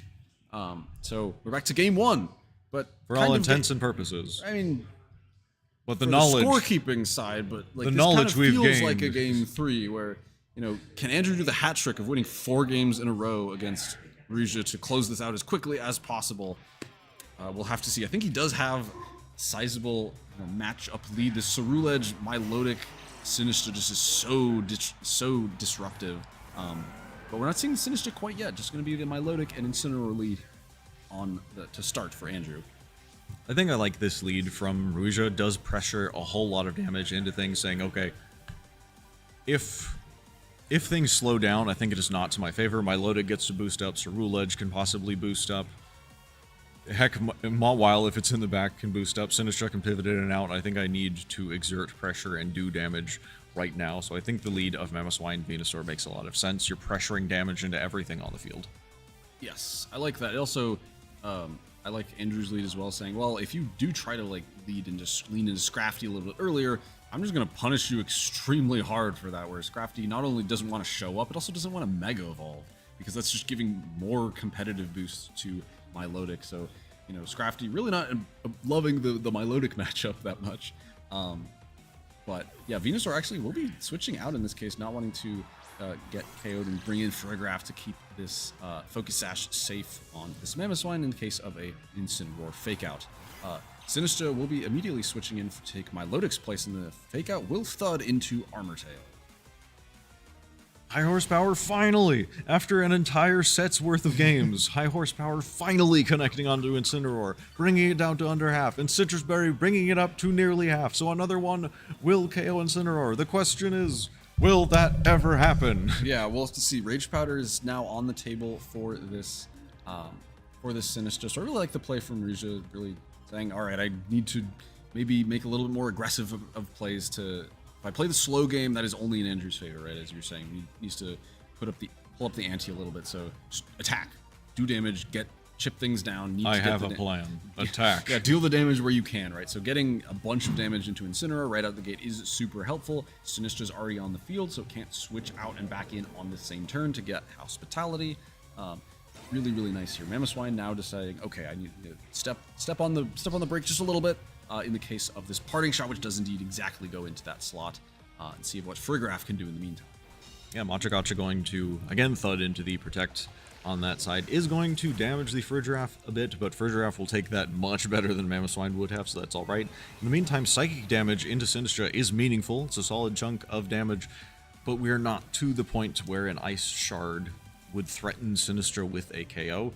So now, not quite. So now, what do you do if you're Rija? Yeah, Rija probably wants to be switching out the Mamoswine, but it already protected. It's pretty vulnerable. A Machagacha plus a potential Flare Blitz or something is really threatening into that slot. Venusaur, of course, can take a Machagacha pretty comfortably. So here's the higher horsepower. Does connect twice in a row, connecting. Mamoswine did it. Got a critical hit on the second one. Not that it was really necessary at all. So Mamoswine landed 2 super effective attacks in a row, skipping the Protect. Does have to eat this Machagacha, but finally it did the thing that it really wanted to do from the beginning of this set and KO'd the Incineroar. That's great. And Venusaur actually gets in pretty freely as well and is now threatening the Milotic in the back. This is a much better position than Barucha has been in what feels like the entire set.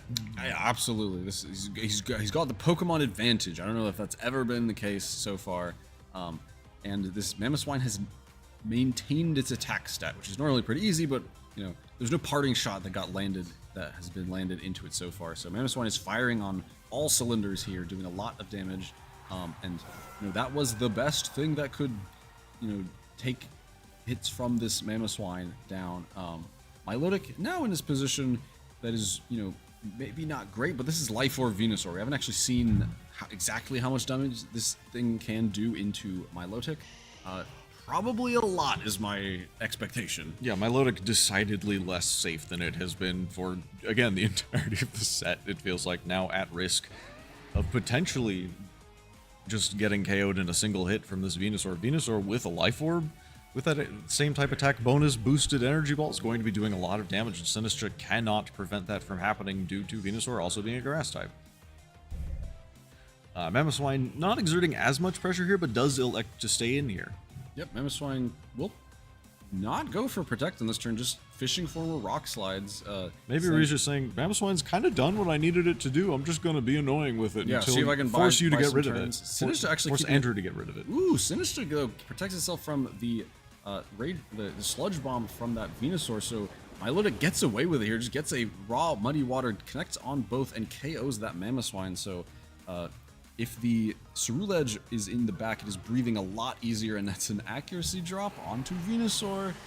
Rija picked these 3 moves on Venusaur, probably so he didn't have to worry about Venusaur missing random moves and losing him the game. Congrats, now you do have to worry Now about everything that. is Sleep Powder. Everything is 75% accurate, so Rija might be very much incentivized to switch this Venusaur out where he otherwise might not have needed to, just because, yeah, gambling with the accuracy drops is really not what you like to see. And this is also forcing Scrafty onto the field to give Milotic that competitive boost once again. So, yeah, now Venusaur really needs to hit this Energy Ball. Yeah, if I am Rija, I'm definitely kicking myself for that turn, thinking, okay, I was aggressive multiple turns in a row with Mamoswine. It was able to get rid of that Incineroar. Surely now,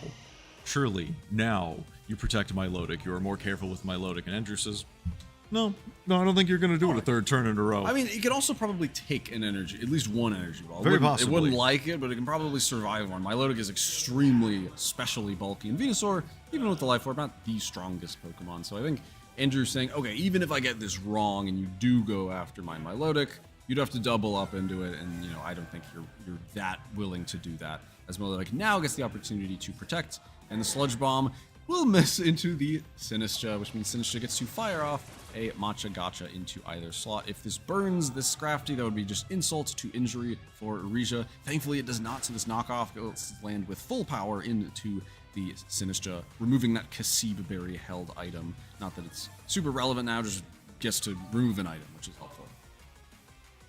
Yeah, and my Lodic up to 96% now, slowly healing back up thanks to those leftovers. Yeah, the onus really on Rija now to get rid of this Milotic. Needs to, at the very least, land this Energy Ball. And that'll be the only thing that'll be landing into Milotic if it does, because of the Rage Powder coming out. Rage Energy Ball going to miss the Milotic. Rija being punished for not being aggressive on that previous turn. Venusaur, a bit of karmic justice, dodging the Muddy Water from the Milotic. That's a lot in Scrafty. Still a lot of damage thanks to this competitive boost. And Scrafty's able to get rid of the Sinistra. So, okay, we're at least... Rija has the Pokemon advantage still, yeah, which is still very good. So, yeah, despite the Venusaur not having any idea where it is anymore, still getting a decent amount of value. And Ceruledge forced onto the field finally, but Scrafty is pretty compromised, threatened by yet one more Muddy Water picking up that KO. Venusaur has to land a Earth Power into Ceruledge to even have a chance of doing meaningful damage to it. In which case it is leaving itself vulnerable to a Bitter Blade. So I think at this point, Ceruledge might be in a spot where it can just kind of run away with the game unless Venusaur gets some crazy things going its way. Yeah, it's going to be difficult, and Rija recognizing if it's not now, it is never. I am going to Mega Evolve my Scrafty. Yeah, it needs the damage. Get that Intimidate as well as the damage boost on Scrafty, right? It gets a sizable attack increase. Saying, I'm just going to have to eat my Lodic, getting a second competitive boost. Big ol' Earth Power coming into Ceruledge, doing 70%. That's a lot of damage from that Venusaur. Yep, but the Life Orb will chip away at Venusaur's health, and that means Ceruledge will get to do whatever it wants. It is slower than Venusaur, it's notable, but that is, yeah, the last thing Venusaur will not get the chance to miss another move here, but with the targeting, as it were, Milotic is looking very fine with this position, as Muddy Water will connect at this point. Is Scrafty's Mega Bulk enough to make the difference? No! Milotic gets a critical hit with the Muddy Water. I don't know if that mattered. It was single target. The last one did quite a lot. Oh yeah, also got a competitive boost. That certainly didn't matter. Yeah, it was a +4. +4 special attack at that point. Single target Muddy Water. Scrafty was not going to be able to handle that, and now Farigiraf comes in. Farigiraf at full health would not be able to do this. With a bit of chip, it's certainly definitely not doable. This was certainly the best. Like, Andrew still walks away with the win from this game one. However, this is the best that Rija has been able to perform in this set. Absolutely, yes. Gets a lot more done. Makes a lot more progress. I think he's slowly carving out a potential game plan that can get him into this game. And I think, as you identified, needs to be just a little bit more aggressive. Like, can't rest on his laurels. Can't slow play the game that much. Just really needs to put his foot on the gas and force the issue for Andrew, because Andrew just has too many tools in the tool belt that can keep his Pokemon around to give him that. Like, you give Andrew an inch, is going to take a mile, and that's really kind of what we saw, where Rija was aggressive up front, stepped off the brake for just a moment, and that was enough for Andrew to claw back in it. Definitely with the benefit of some Muddy Water accuracy drops. But that's Muddy Water for you. But Muddy Water will be doing these certain things, and Rija saying, all right, I just need to hit, and Venusaur doing what Venusaur does, which is not hit the moves you want it to sometimes. That's even when you don't run Sleep Powder, it can still do that, sadly. Yeah, thank you, Muddy Water. Thanks, Muddy Water. Giveth and it taketh away. We head into potentially the final game of this tournament, and Pyroar is here, ladies and gentlemen. Pyroar leading off with Venusaur alongside against the Incineroar and the Sinistra. So, Intimidate for, the fourth game this set? Not doing anything on lead? No, Intimidate, really not doing a whole lot. It's kind of only really boosting the damage of Milotic in this set for the most part. But Pyroar is big here, right? I think I love leading it here, where you're immediately threatening the Sinistra, so it's a lot more threatened by the likes of a Heat Wave or an Overheat. Yawn also can complicate things, and Venusaur is a great offensive enabler, right? Gets that Earth Power, big damage into Incineroar, complicates things and sort of forces out the Ceruledge, which can be taken advantage of with an Earth Power early on into the game. You need to put pressure on this thing, and Mega Pyroar can help put pressure on the other parts to give you room to do so. Going to Mega Evolve immediately. Overheat going into the Incineroar, though, not falling. Look at that damage. Fire Main boosting that damage a huge amount. Doing 70% to Incineroar that was with a critical hit. Still a very large amount. Going to bring Incineroar down to 54% after the Citrus Berry. Earth Power, actually the double up into Incineroar, saying, I don't think you're going to leave Sinistra in here, or you're going to protect it. And no fake out comes out, so double attacks, gets a huge KO immediately, and this is what I wanted to see from Rija, taking advantage of the offensive pressure that he has and firmly establishing a lead in this game.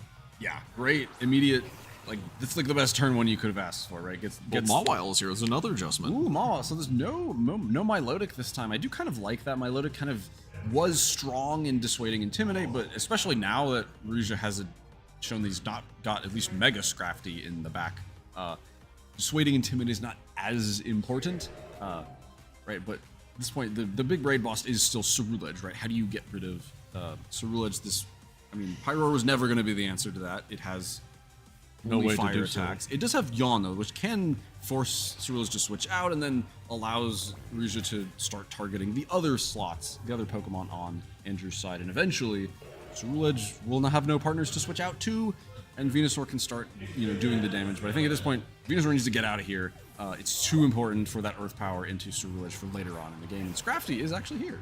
Yeah, Scrafty is here, switches in, gets a very valuable Intimidate off, at least on the Cerulege. Hypercutter on Mawile showing its worth immediately. Bringing Cerulege down to -1. I'm a little surprised to see Pyro not switch off the field, considering it is at -2 following the overheat, but maybe saying, okay, I'll overheat again. I'll overheat again. It's still Fire Main, same type attack, boosted overheat. And no, it's just a Yawn actually into Mawile. Mawile. I would have expected maybe a Yawn into the Cerulege or a overheat into that slot, but Yawn instead is an interesting option. We'll see where he's going with that. But the Bitter Blade goes into looking pretty appealing now, as Mawile did try to capitalize on this turn with a Swords Dance. Maybe saying, well, okay, you're surely going to switch out Pyro, right?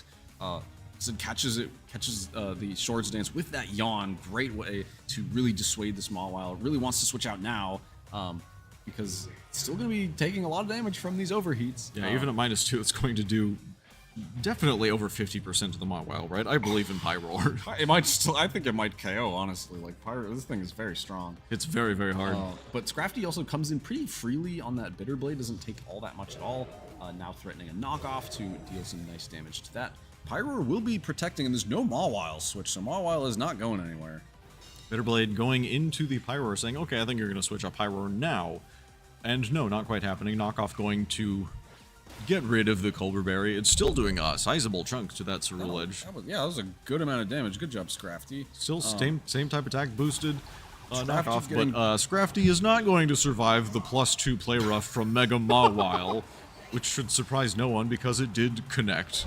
I'd probably KO like 18 Scrafties if we're being honest. But Mawile does fall asleep, and now Mamoswine gets to come in, and guess what? It can click high horsepower. It's finally in a good position. Well, Sinistra is also in the back. Sinistra is still in the back. But this is the nice part. You have Pyroar to kind of cover that. Sure, it's at -2, but it's still, if it clicks over, he's still going to be doing very meaningful damage here. And so Cerulege realizing, okay, I need to maybe be a little bit safer from this high horsepower from Mamoswine.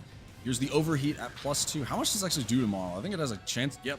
Very nearly KOing Mawile, 1%. That's surely a roll. There's no shot it's not a roll. So I think I'm okay saying I think it can KO. And there's the high horsepower into the Cerulege, so gets the, Andrew's still in it, but yeah, Risha's certainly getting a lot more value out of these pieces now. The aggression is certainly helpful. Yeah, being aggressive is absolutely paid off for Ruija here. Now Pyro switching, saying, my work here is done. He's actually done stuff. I've actually done things and nearly KO'd 2 separate Pokemon. Oops, Shadow Sneak coming out just to break the Focus Sash on the Mamoswine seems pretty reasonable. Yeah, I don't hate that. Mawile doesn't wake up on this turn, so Cerulege will get KO'd. So now Pyroar is licking its chops, saying, all right, everything's... There's a Steel type and a Sinistra left. Like it's Heatwave City, baby. Heatwave City, baby. Sinistra forced back onto the field here. Heals up that Mawile. That's great. Mawile surviving that turn gives Andrew a chance in this game. Yes. Also worth noting, Mawile has Sucker Punch, so it's not just because it's slower than both of the Pokemon in the field doesn't mean it isn't able to potentially one-hit KO everything remaining on Rouge's team with the Rage Powder. Is also a +2. Did get a sword with the stance plus up. step. So let's see. Mawile does wake up. It did go for Sucker Punch. So is this just a KO'd Venusaur? Yes, it is. KO'd Venusaur means Rage Powder works, which means that Sinistcha... Oh, no, but no Rage Powder. No Rage Powder. Also, Mawile just gets KO'd to the high horsepower. Sinistcha can KO the Mamoswine, but Pyroar is going to be more than enough to pick up the KO onto the Sinistcha in the late game. So yeah, Mamoswine does get KO'd, but that fact that there was no Rage Powder is pretty disastrous here. As yeah, Sinistcha's all on its own, and Pyroar is going to be more than enough to pick this KO up, assuming it can connect a 90% accurate move at some point. Yes, this game is absolutely Rouge's, unless Pyroar misses all of its moves forever, and that isn't going to happen. So overheat is going... Sinistcha going to get absolutely obliterated. Sent back to a different region. I don't know which region, but not this one, that's for sure. Sent in a... Packed up in a box and shipped back to Kitakami. So Rouge finally winning a game here. And we're into game 3 in our grand final bracket reset. The session was interrupted because, of course, Pokemon Champions is... We'll jump back into that in just a moment. But yeah, really fun set so far. I really like Rouge's adjustments. I think we can see how players like adjusting after, a pretty devastating 0-2 loss before. So yeah, I really like the Pyro adjustment. I think Farigiraf, an interesting option, but just really isn't doing a whole lot, right? Sure, it can hit Cerulege, but is it meaningfully damaging the Cerulege? Probably not. It's usually just losing that 1v1 slowly, whereas Pyroar loses it immediately, which is well, if you're losing, you're losing. It doesn't, who cares, right?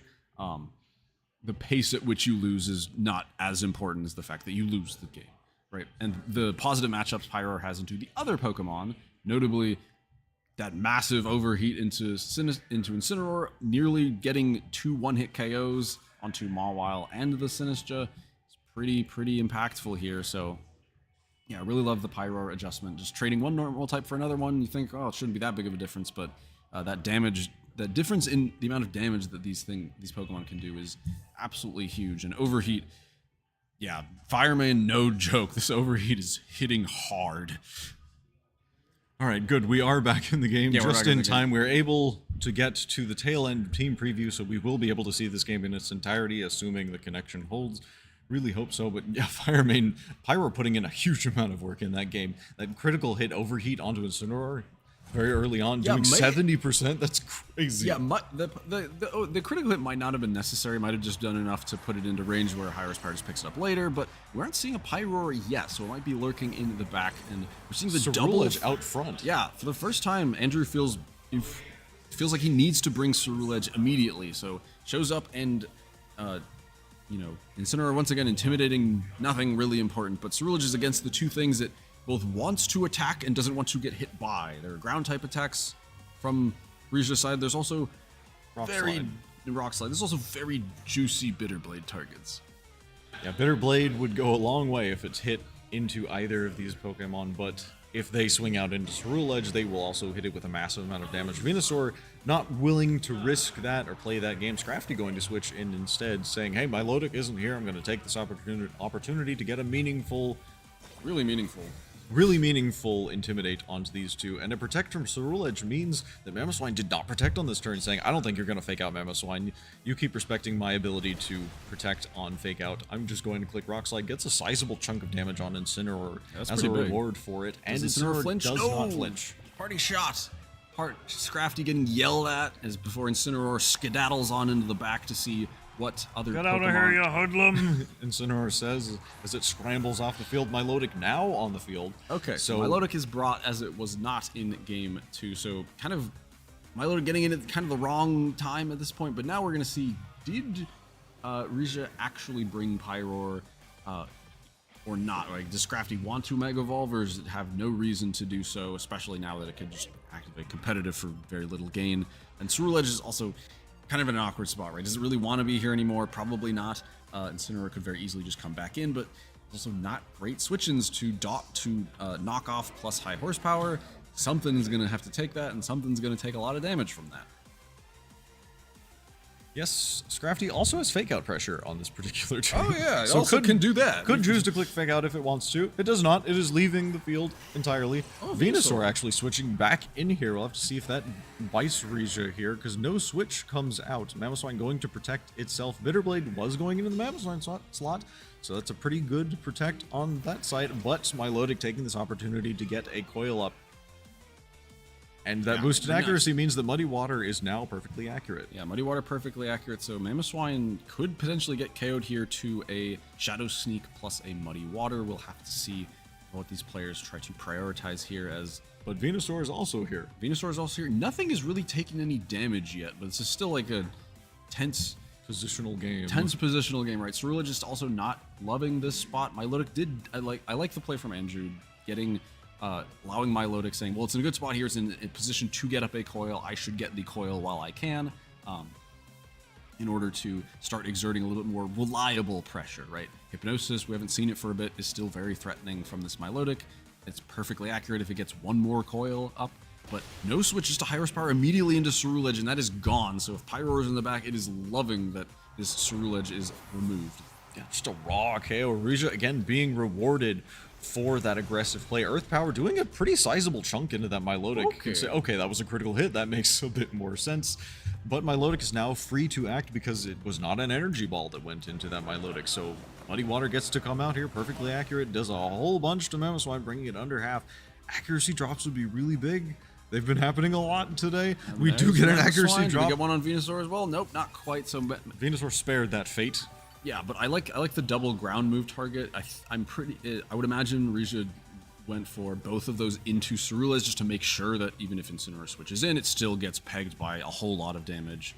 So Rija kind of saying, all right, I'm going to get a KO probably, unless you switch exactly Sinistcha in which case it can be threatened with Sludge Bomb and Ice Shard later on. So Sinistcha might be looking to peek its head out now to get that recovery with Hospitality onto the Milotic, keep it healthy enough to survive a potential Energy Ball. We've seen it do quite a lot, but Milotic is able to stomach it. I believe we've seen it, but no, Incineroar actually coming out. Fake out pressure also pretty helpful for giving Milotic the time to do what it needs to do, which is click Muddy Water a lot. Or coil a second time to allow for perfectly accurate hypnoses. And actually, no, we haven't seen the energy ball come into Milotic yet. Maybe we will eventually. Maybe we will still see it. Milotic certainly in range at 70%, I would think. Life Orb energy ball is going to be hitting very hard, but with the fake out pressure that Andrew now has, Venusaur is not exactly free to go for that. But if you simply double protect, you allow Milotic the room to get that second coil up, and then not only is it more physically bulky, it has that 100% accurate hypnosis. Venusaur is going to protect though. Does Mamoswine follow suit? Yeah, Mamoswine. Oh, Milotic's actually protecting, so we'll see what this Incineroar goes for here. As Mamoswine is just a high horsepower, just another KO. Ooh, not quite. Very close. Nope, Incineroar actually does survive. He gets 2 HP and a Dream, and now 27 HP and a Dream, but the Flare Blitz was into that Venusaur, so doesn't get that KO. Just a free damage from Rija here, and we're seeing Rija's taking the lead here. It's looking really, day by day, it's looking harder for Andrew to mount a comeback. Milotic is healing up. That's great. Could get all the way back to 100% if Sinistcha were to switch in, which I feel like it might be necessary here. If it's in the back, we don't know yet. That's true. Mawile was brought into the second game. Did it come to this third game? Yeah, we'll see. Sinistcha was so valuable in like the earlier games in this set. We're gonna find out. Milotic is switching out. Coil doesn't matter. Mawile is instead the choice here to take that potential energy ball, but there's a high horsepower up first. Into the Sinistcha, or into the Milotic, excuse me. Yeah, wow. just to get the chip damage, saying, well, you protected the last turn. Let me just put everything into the slot that can't protect. So it's high horsepower, Mawile gone, energy ball. Incineroar survives with 2 HP, 2% once again. Yet again. So is this going to be a Flare Blitz into the Venusaur to pick up that KO? Here's the Flare Blitz. There's Venusaur. It is finally KO'd, so that's great, but Mawile is gone. Incineroar is gone. Ceruledge is gone. There was nothing to take ground moves from this Mamoswine. Milotic is the only thing left. Mamoswine has been going on an absolute rampage now that the Matcha Cup is gone. That said, Pyroar is the Pokemon in the back, and Milotic possibly can do this. Maybe if Milotic gets very, very lucky with sleep turns, right? Because Pyroar does have Yawn, can put it to sleep, but Milotic not super threatened by anything on the other side, and at any point can just click Muddy Water and send it and hope it to connect on the Mammoth on the other side. Is it probable? No. This thing, Reach probably going to take this game, but Milotic is a pretty good Pokemon to have at the very end here. Yeah, it certainly can, right? The biggest threat to we're never going to see this energy ball into Milotic Calc, but Andrew's been very careful to make sure that look it up yourself. We're not going to. Yeah, we're going to find out. But Pyroar has no reason to not Mega Evolve, right? Scrafty's in the back, but you don't need to Mega Evolve that at all. So Milotic saying, well, no reason for me not to protect literally every other turn to get more leftovers recovery. Well, maybe not after getting Yawn, but you know what I mean. Right, so Rouge just saying, okay, well, you can't switch now. Let me go for the Yawn, which is a really cool tech move on a more aggressive Sun team like this. I really like it. Saying, well, you switch in a fire type to fire resist to not get blown up by overheat. I will Yawn you, and then you'll switch out, and then I'll blow something else up. Blow something else up. So Yawn will go out into Milotic. We'll see what does Milotic actually do with this turn before it is high horsepower misses. That's a really crucial miss. If Muddy Water comes out, does double connect, gets rid of the Mamoswine. So okay, Mamoswine's gone. Pokemon champions, please, what happened?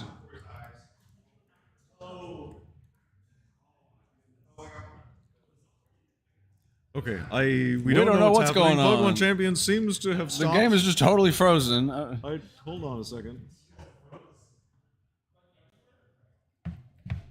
We don't know what's going on. I would love to see the end of this game. This has been very exciting. It's such a good game. It's a shame. Well, we get to look at Mamoswine getting absolutely swamped by this Muddy Water, not loving it getting mud in the fur in its feet. Like, that's got to be really annoying, right? So yeah, look at how majestic Pyroar still looks here. It still looks pretty great as it embraces the flood of filthy water that this Milotic has so rudely thrust into these Pokemon's faces.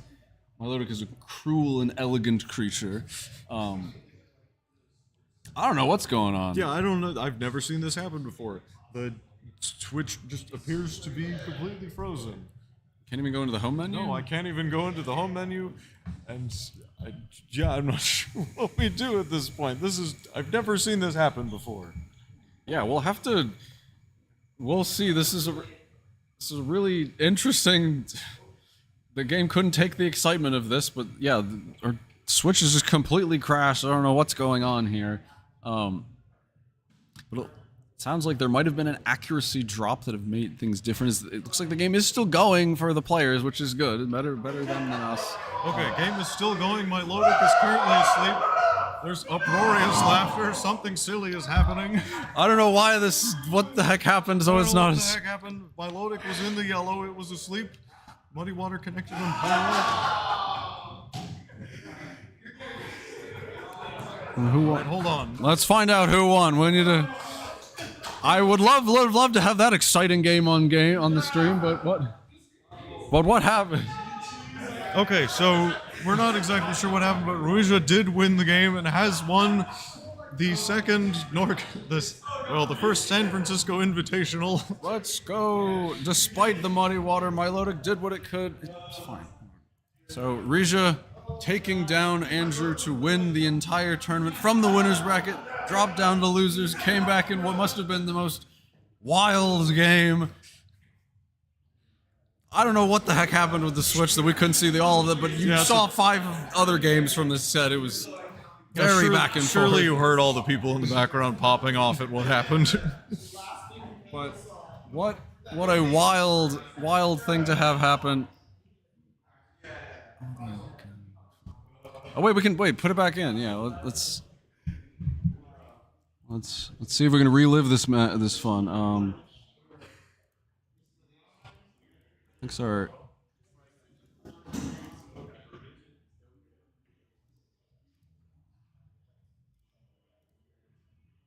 See if we can get the game back. We might have spoiled it. We told you what happened, but. Well, anyway. What the heck happened? All right. And in the final hours, everything falls apart because, of course, why not? Yeah, it looks like the capture card is just completely falling. Or yeah, the capture card is just completely falling apart. Well, anyway, Milotic was KO'd. That was Milotic has been KO'd. Risha's able to take that set in a crazy turnaround. It is after 8:30 here We started in at like Hayward, 10. California. It's been like a 10-hour tournament. Risha deserved victory after waiting around for 5 hours or whatever. That's what it feels like. Oh man. At least we had some great games. That was some. in the There was just some meantime. pretty great games in the meantime. So I hope you all enjoyed watching this invitational. Surely all of you were here from beginning to end. Yes, surely. There will be a pop quiz. Who had Mega Raichu X? X in chat. If you Type it in the comments. type in chat. All right, but thank you so much for everyone watching. We had an absolutely crazy game. Crazy tournament, super fun to watch. Yeah, I think there's a little bit more to this Regulation MB format. I remember this time than we might have first thought. So thank you all so much for watching. We have more of these coming up on over the summer during when normal locals aren't around. So we'll have more fun events to show over the summer until local tournaments come back for real, because we like the game. The game is fun, I think, and so we've got a great community here. So check us out, NorCal VGC on Twitter, on Discord, on Join the server. Join the server. We got a website, all that fun stuff. Everyone's very nice. And as you Like, can subscribe, follow, all this, click the bell or whatever, all the see, we silly have nonsense. a lot of very good people in Play NorCal. pretty darn well. Some of the strongest players we're here today, but not all of them. No, A lot of them weren't here. Yeah, we got quite a bit more. The next to one of come. these will be even bigger. Yeah. And even better. Yeah, so Hopefully not that much longer. and hopefully But the capture card will work. But we'll cross that bridge when we get there. yes, but for now, that is for me, from Ben, from Aaron, our wonderful tournament staff, all our great players. Thank you all so much for watching. Hopefully this was a wonderful time, wonderful viewing experience as best we could make. So that is all we've got for today. So thank you so much for watching. Have a wonderful rest of your weekend, and we'll see you for more fun tournaments in the future.